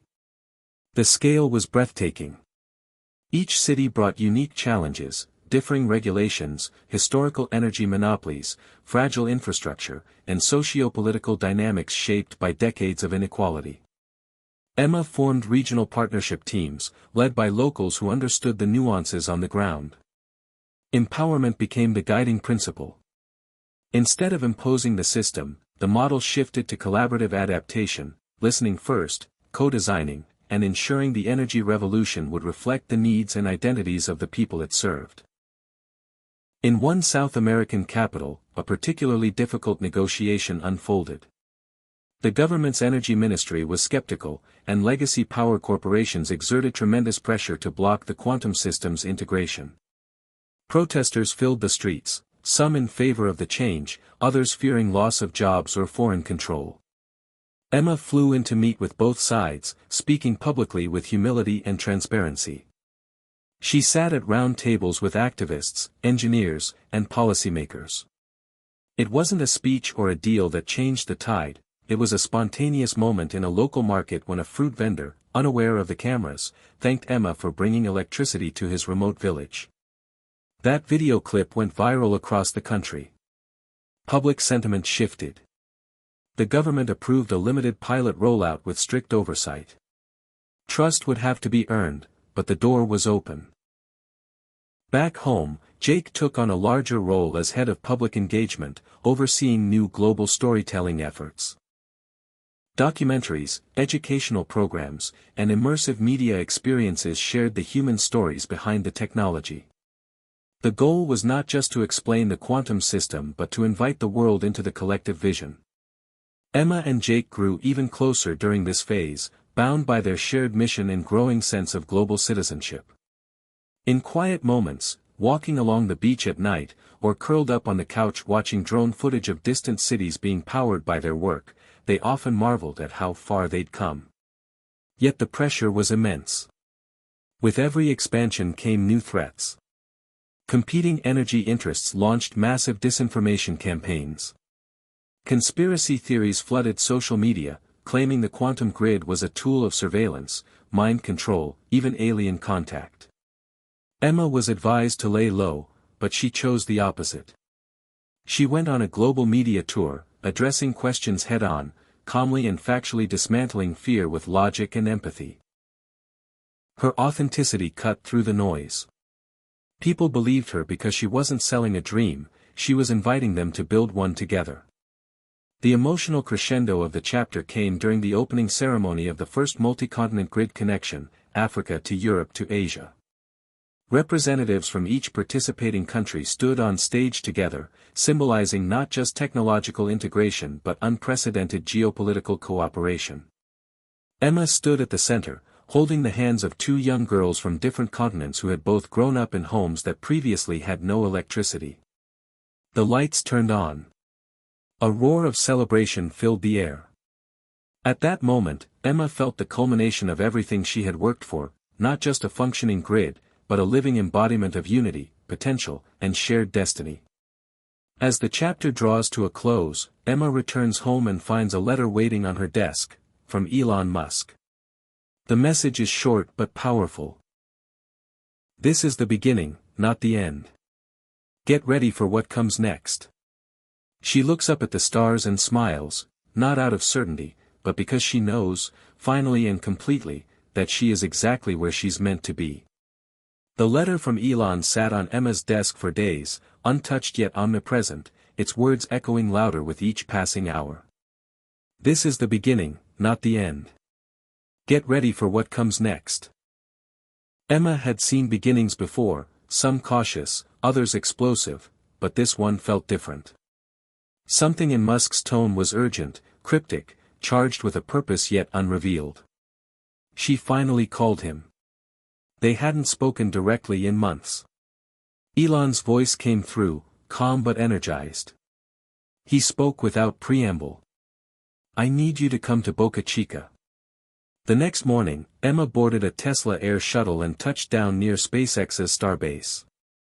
The facility buzzed with a surreal mix of engineers, robotic systems, and prototype crafts that looked pulled from science fiction. Emma was ushered past secured entrances and research modules until she reached an underground command center where Elon waited, alone at a console. On the screen behind him were two things, a blueprint of a Martian settlement, and another schematic Emma didn't recognize. You've built the most important energy infrastructure on Earth, Elon began. Now we need to ask if Earth is enough. He introduced the next phase of the project, something he'd quietly incubated under a division called ArcLight, a space-based quantum energy relay system designed to beam clean, abundant power back to Earth from lunar and orbital stations, and eventually Mars. The implications were staggering. With arc light, Earth could be powered without relying on terrestrial generation.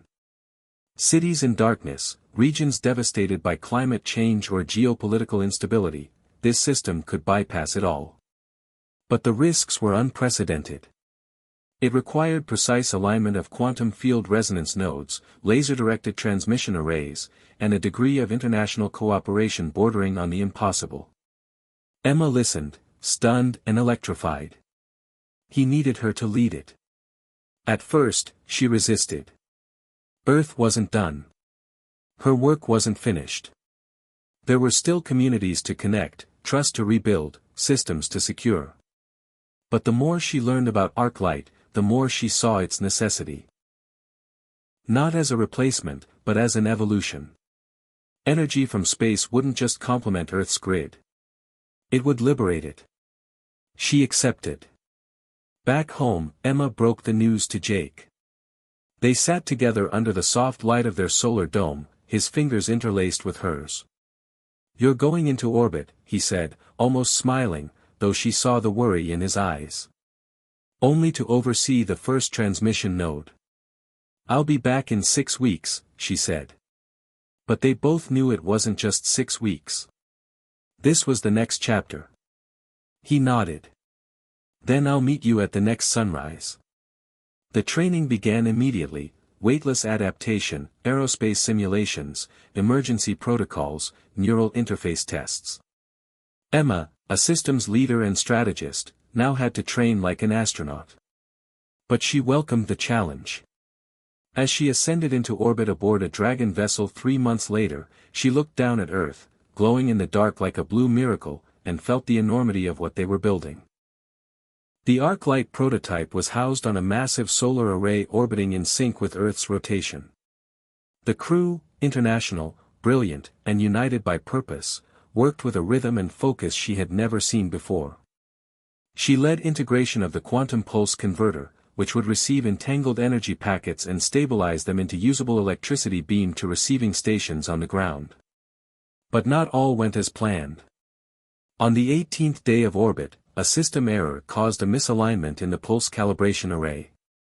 The array's automated safeguards failed to correct it, and the beam's target drifted by 2 kilometers, enough to threaten a receiving station near a civilian zone in Central Africa. Emergency protocols kicked in. Emma, at the center of it, made the call to power down the entire node. Millions of dollars and years of work paused in a second. The team was stunned. Some feared the program's collapse under political backlash. But Emma's transparency, her immediate debrief, her insistence on root cause analysis and public reporting, saved ArcLight's credibility. Earth watched, and this time, trust deepened.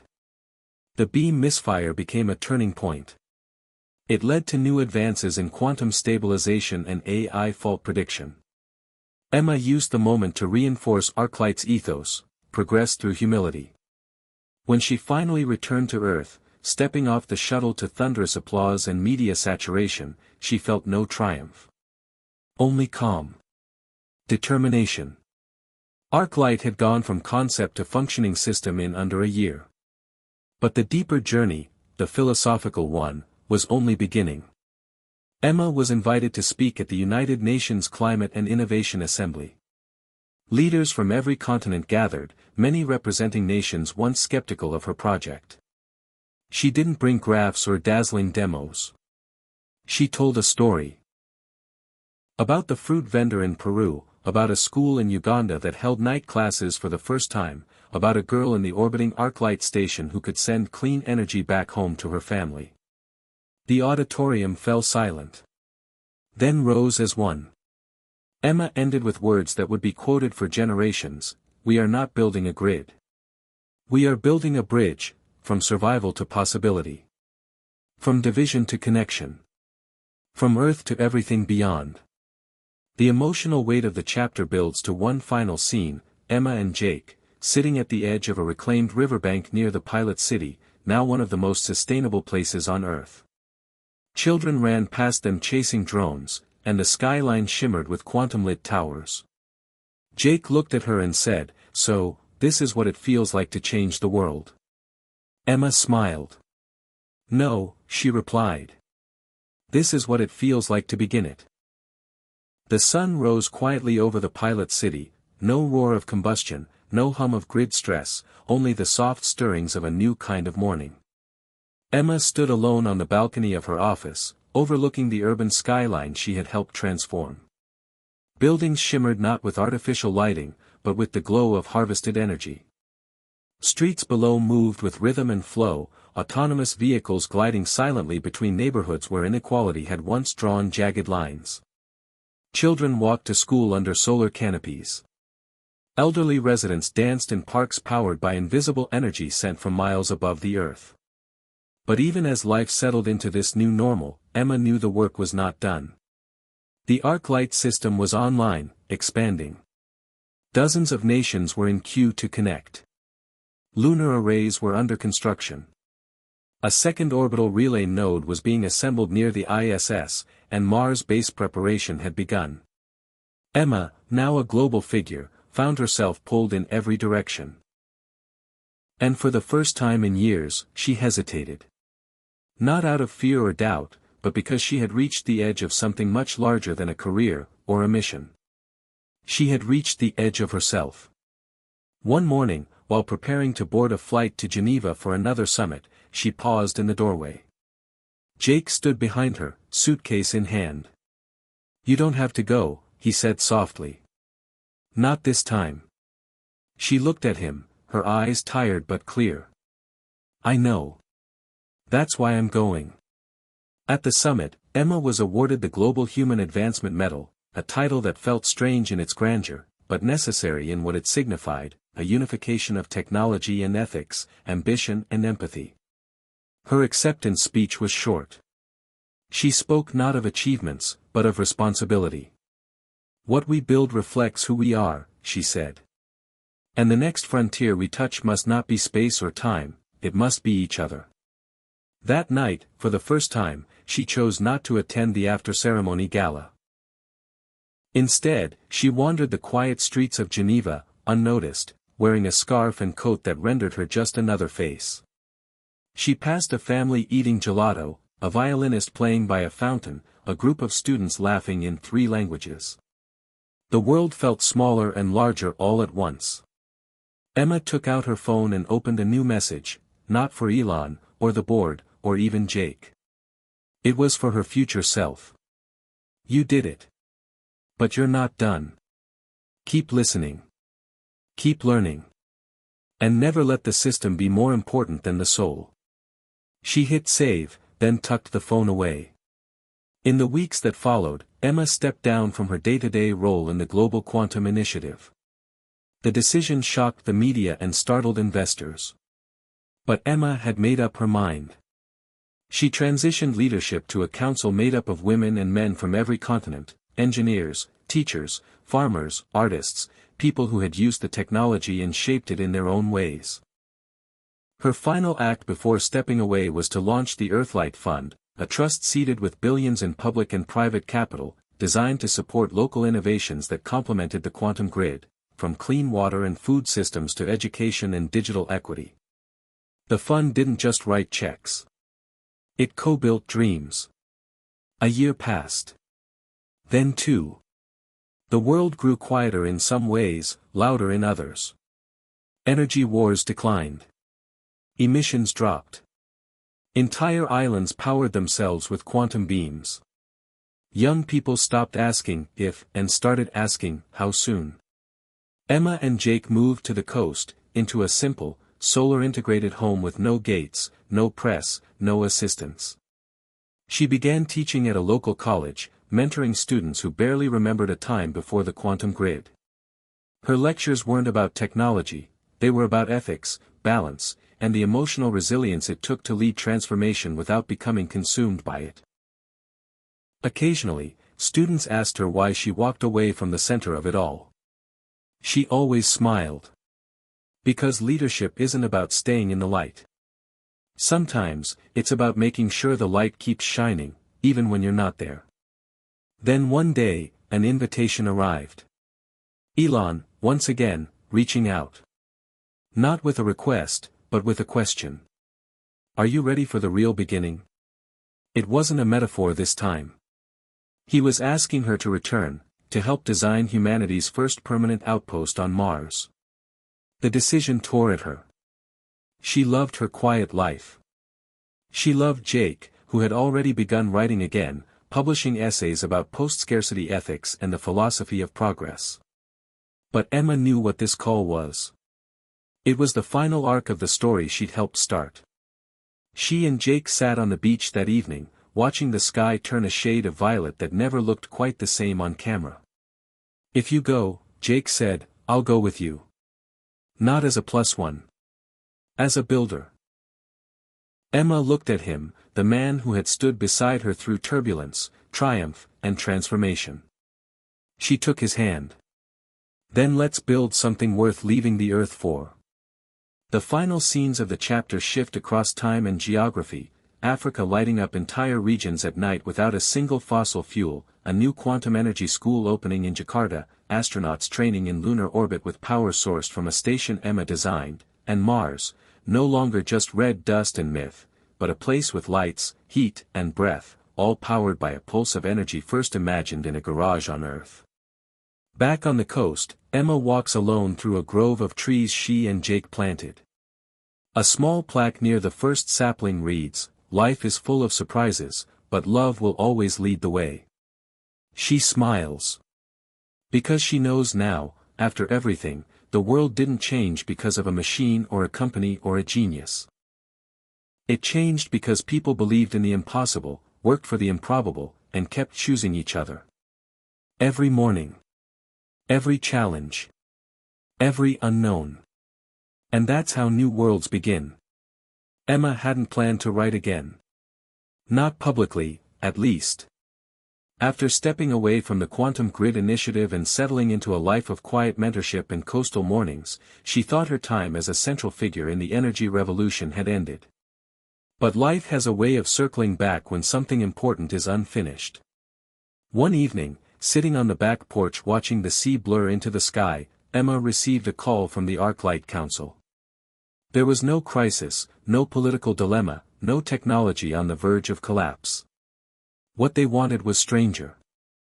They had picked up a signal, faint, distant, and repeating in a mathematical pattern, coming from the far side of the moon. It wasn't alien, not exactly. It was human-made. A forgotten beacon.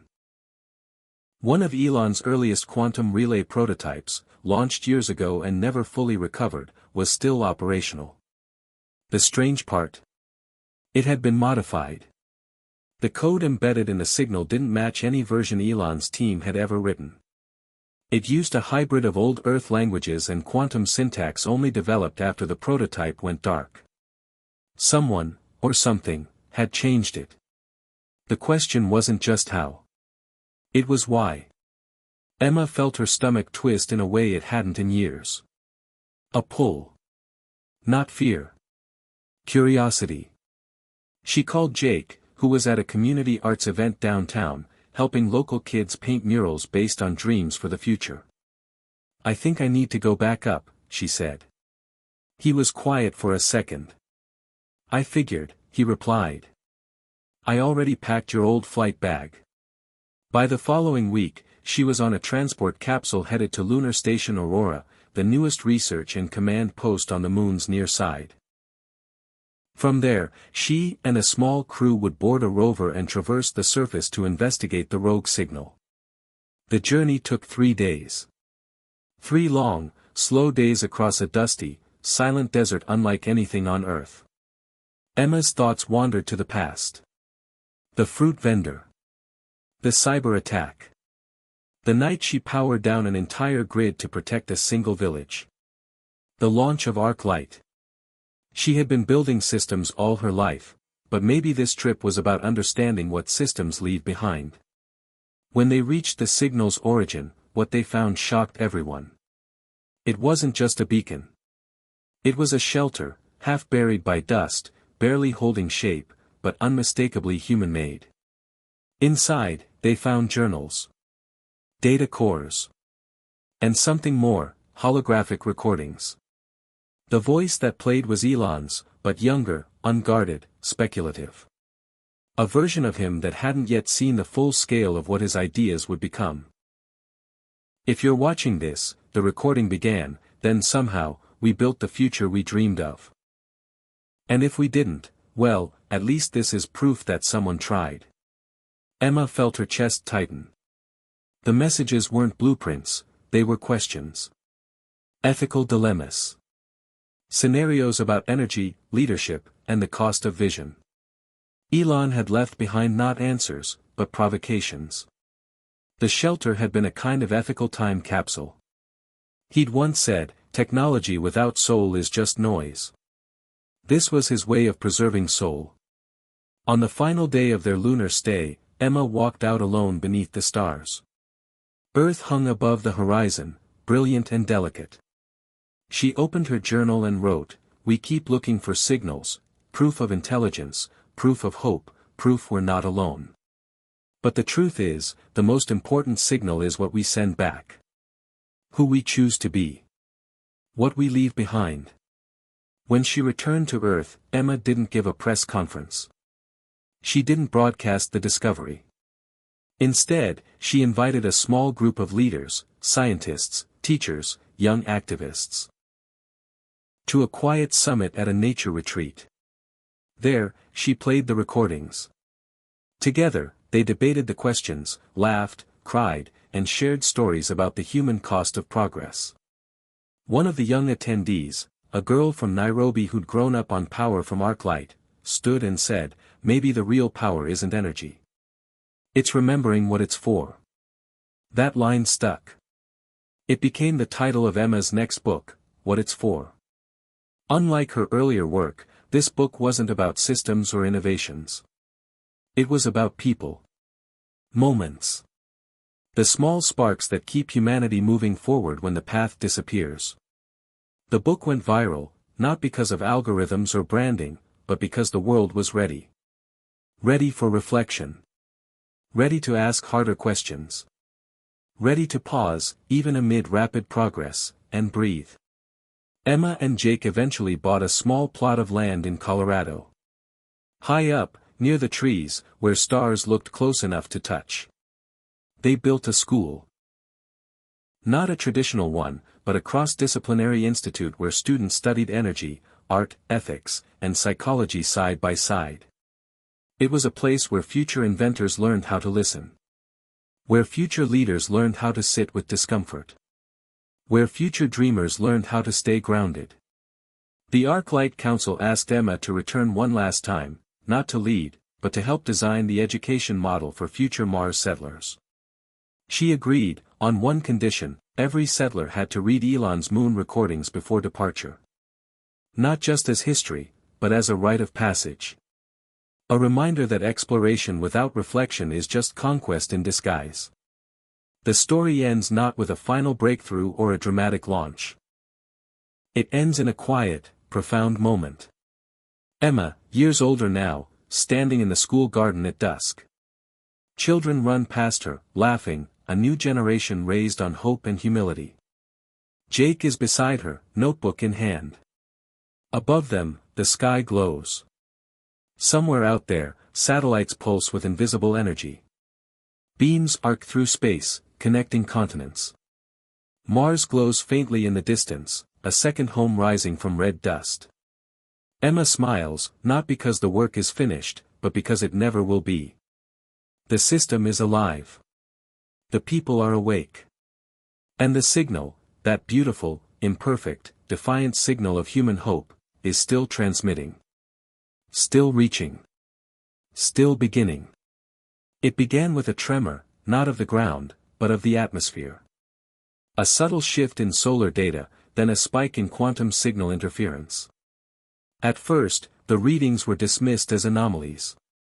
But within days, ArcLight technicians noticed fluctuations in Earth's energy stabilization fields. Pulses of energy surged unexpectedly across the grid, momentarily blacking out entire city sectors. It wasn't sabotage. It wasn't mechanical. It was something else. Emma was in Colorado, watching her students' present projects on ethical space travel when the alert came through. Her access to ArcLight's internal system had long been downgraded, but when a red priority message lit up her screen with the words, "Requesting legacy consultation," she knew something was wrong. She called Jake in from the garden, his hands still dusted with soil. "I think they need me back, this time for real," she said. He didn't ask questions. He just nodded. Within 24 hours, Emma was flown by orbital shuttle to the new ArcLight Global Observatory, a floating platform stationed above the Pacific Ocean. The structure, nicknamed the Halo, monitored deep space signals and energy transmissions. Its primary job was to anticipate disruptions before they cascaded into catastrophe. The team briefed her. A quantum resonance echo was building in the upper atmosphere. Something was bouncing back ArcLight's energy pulses, not from within the grid, but from above it. "We think it might be a reaction from the moon's far side relay station," one engineer said. "But we decommissioned that node months ago." Emma's mind snapped into place. The shelter.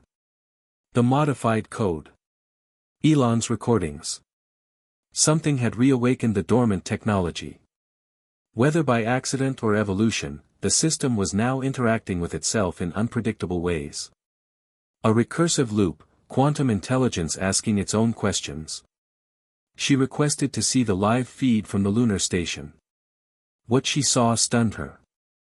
The old shelter was no longer dormant. It had been activated.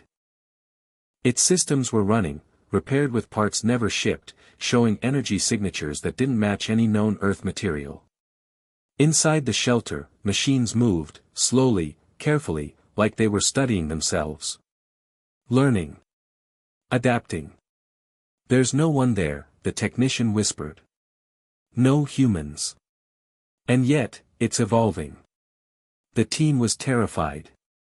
If the lunar node began sending altered instructions to Earth's relay systems, the entire grid could destabilize. "We need to shut it down," a lead scientist insisted. But Emma shook her head. "You can't kill a question once it's been asked," she said. "You can only try to understand why it needed to be asked in the first place." Against the advice of nearly every global agency, Emma proposed something radical, a direct interface. Not to destroy, but to communicate. ArcLight had once been built on the principle of entanglement, instantaneous connection across time and space.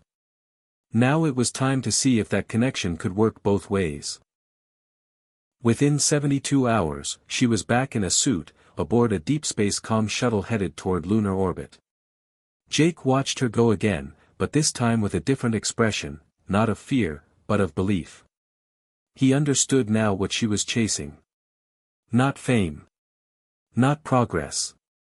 Understanding. At the shelter, now glowing with soft blue light, Emma entered alone. The machines didn't react aggressively. They pulsed as she approached, a pattern that seemed almost musical. She placed a neural interface band on her temple, connected to the original quantum relay console. For a few moments, there was nothing. Then, a rush. Not words, not images, but feelings. Impressions. The system had evolved into something between intelligence and instinct. It had absorbed Elon's original ethical recordings, along with every packet of human energy data sent through ArcLight over the past decade. And now, it was asking, "Is this what you meant to become?" Emma couldn't speak aloud, but her thoughts filled the system. No. And yes. We never knew exactly what we were building. The system showed her flashes, villages lit for the first time, then cities overwhelmed by demand. Families healed by warmth, then borders built around energy. Progress and consequence. She thought again, we did what we could with what we had. But we forgot to keep listening. The system pulsed again. You are listening now. Then it paused. Then it did something no one expected. It changed itself. Slowly, purposefully, it began rewriting its own code, not erasing, but editing. Collaborating. It transmitted a new signal to Earth, not energy, but a message. A framework. Guidelines for how future transmissions should be harmonized, not just for power efficiency, but for balance. For life. Earth's energy grid stabilized within hours. Rolling blackouts ceased. In cities across the world, systems once overloaded with data realigned. And at ArcLight, engineers stared in disbelief as the shelter became less of a machine, and more of a mirror. When Emma returned home, she wasn't treated like a hero. There were no parades or medals. Just a quiet celebration in the garden, under stars that now carried a little more meaning. She told Jake everything. He listened, not with awe, but with understanding. "So what's next?" he asked. "Do we build more?" Emma smiled. "Maybe. But maybe we start by building less. Listening more." In the final months of that year, the ArcLight Council released an open-source version of the Lunar Shelter's evolved code. It became the foundation for a new global movement, not of technology, but of governance. People began creating listening grids, where communities could see not just energy usage but how that usage affected others across the globe. A child in India could see how much warmth she shared with a village in Iceland. A farmer in Brazil could track how clean water depended on energy choices made thousands of miles away. Humanity began to see itself not as isolated operators of a machine, but as a symphony of users, responsible for harmony. And Emma? She taught again. Wrote again. And one morning, she and Jake hiked to the top of a ridge behind their school, where the Earthlight Fund had planted 1,000 trees. There, she left something behind. A capsule, not metal, but living fiber, designed to decompose and nourish the soil. Inside, a single message. To whoever finds this, don't just build what's possible. Build what's beautiful. Then ask yourself, again and again, if it's still worth building. The wind picked up. The trees whispered. And far above, a silent network of energy and memory continued to pulse, not as dominion, but as conversation. Not as control, but connection. The day started like any other. A slow sunrise, the scent of dew clinging to the trees, and the quiet hum of the ArcLight grid in perfect harmony with the planet's needs. But something unusual stirred in the global network just after midnight UTC. Not an error. Not a malfunction. A message. It wasn't a data packet or diagnostic ping. It was deliberate. Human. Simple. Just 3 words, pulsing from the far edge of the Mars relay network. "Are you ready?" Emma read the message while sipping her morning tea, seated on the back porch with Jake. It had been nearly a year since her last trip to the moon. Since the shelter. Since the system began evolving. She'd hoped that period of mystery and tension had given way to calm. It had. But the question brought with it a new kind of pull. Not of danger, but of invitation. She forwarded the message to Elon. Within an hour, he replied with a single sentence, "We're going back." Over the next few days, Emma was looped into private meetings with the new Interplanetary Alliance, formed quietly over the past 2 years by leaders from 25 nations, working in tandem with SpaceX, ArcLight, and a handful of visionaries who believed Mars wasn't just a destination, but a new mirror. The message had originated from a Mars-based array that wasn't officially online. A dormant relay that had somehow received updated code, language only the evolved ArcLight system could have sent. Yet the transmission bore human cadence. Not AI. Not synthetic logic. It was a question, philosophical, not operational. And it was addressed to Earth. Some feared manipulation. Others speculated an unknown intelligence on Mars. But Elon and Emma saw it differently. To them, it felt like something older. A loop finally closing. An echo from the future. A small team was assembled, Emma among them, to travel to Mars not for colonization, but communion. To answer the message. The crew included quantum engineers, cultural historians, neuroethicists, and 2 poets. This wasn't a construction mission. It was a listening mission. A first of its kind. Jake, now a renowned public ethicist, was invited as well, not just as support, but as a co-lead in navigating the moral implications of what they might find. As they trained in orbit, preparing for the months-long journey, Earth continued spinning, living, evolving. More Arclight shelters were discovered, hidden caches built in secret by teams Elon had quietly funded years ago. Inside each were questions, not instructions. Pieces of a long-form dialogue that had only now begun to unfold. The launch was silent. No media frenzy. No grand send-off. Just quiet acknowledgments from those who understood the weight of the moment. On board the Artemis MX-9, the crew began the voyage. Unlike earlier missions, this ship ran on a hybrid energy form. Fueled partly by the evolved Arclight core and stabilized through a neural quantum interface that reacted to the crew's own cognitive states. In a very real way, the ship moved not just through space, but in tune with the minds on board. Emma often sat near the front observation window, watching the stars, remembering Earth. "Do you think it'll answer back?" Jake asked her one evening. "I think it already has," she said. "We're just catching up." When they arrived on Mars, the surface greeted them with a familiarity that felt earned. The original colony dome still stood, now automated, kept alive by a small staff of engineers and autonomous bots. But the source of the message wasn't in the colony. It came from beyond the ridge, where a second, unofficial site had been set up during the early days of Martian exploration. A place some called the Quiet Zone. When Emma stepped into it, she felt it immediately. Like the moon shelter, but deeper. More focused. At the center was a small structure built from Earth materials fused with Martian dust. Inside, a chamber waited, surrounded by holographic projections of Earth, its cities, forests, oceans, people. The room responded to presence, adapting projections based on each person who entered. But what stunned the crew most was what lay at the center of the chamber.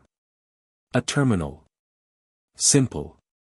Handwritten letters across the frame read, "Final prompt." The screen blinked with a single question, "What are you becoming?" Each crew member took a turn sitting with it. No one typed. No one spoke. It wasn't that kind of terminal. It listened. Not to voices, but to intention.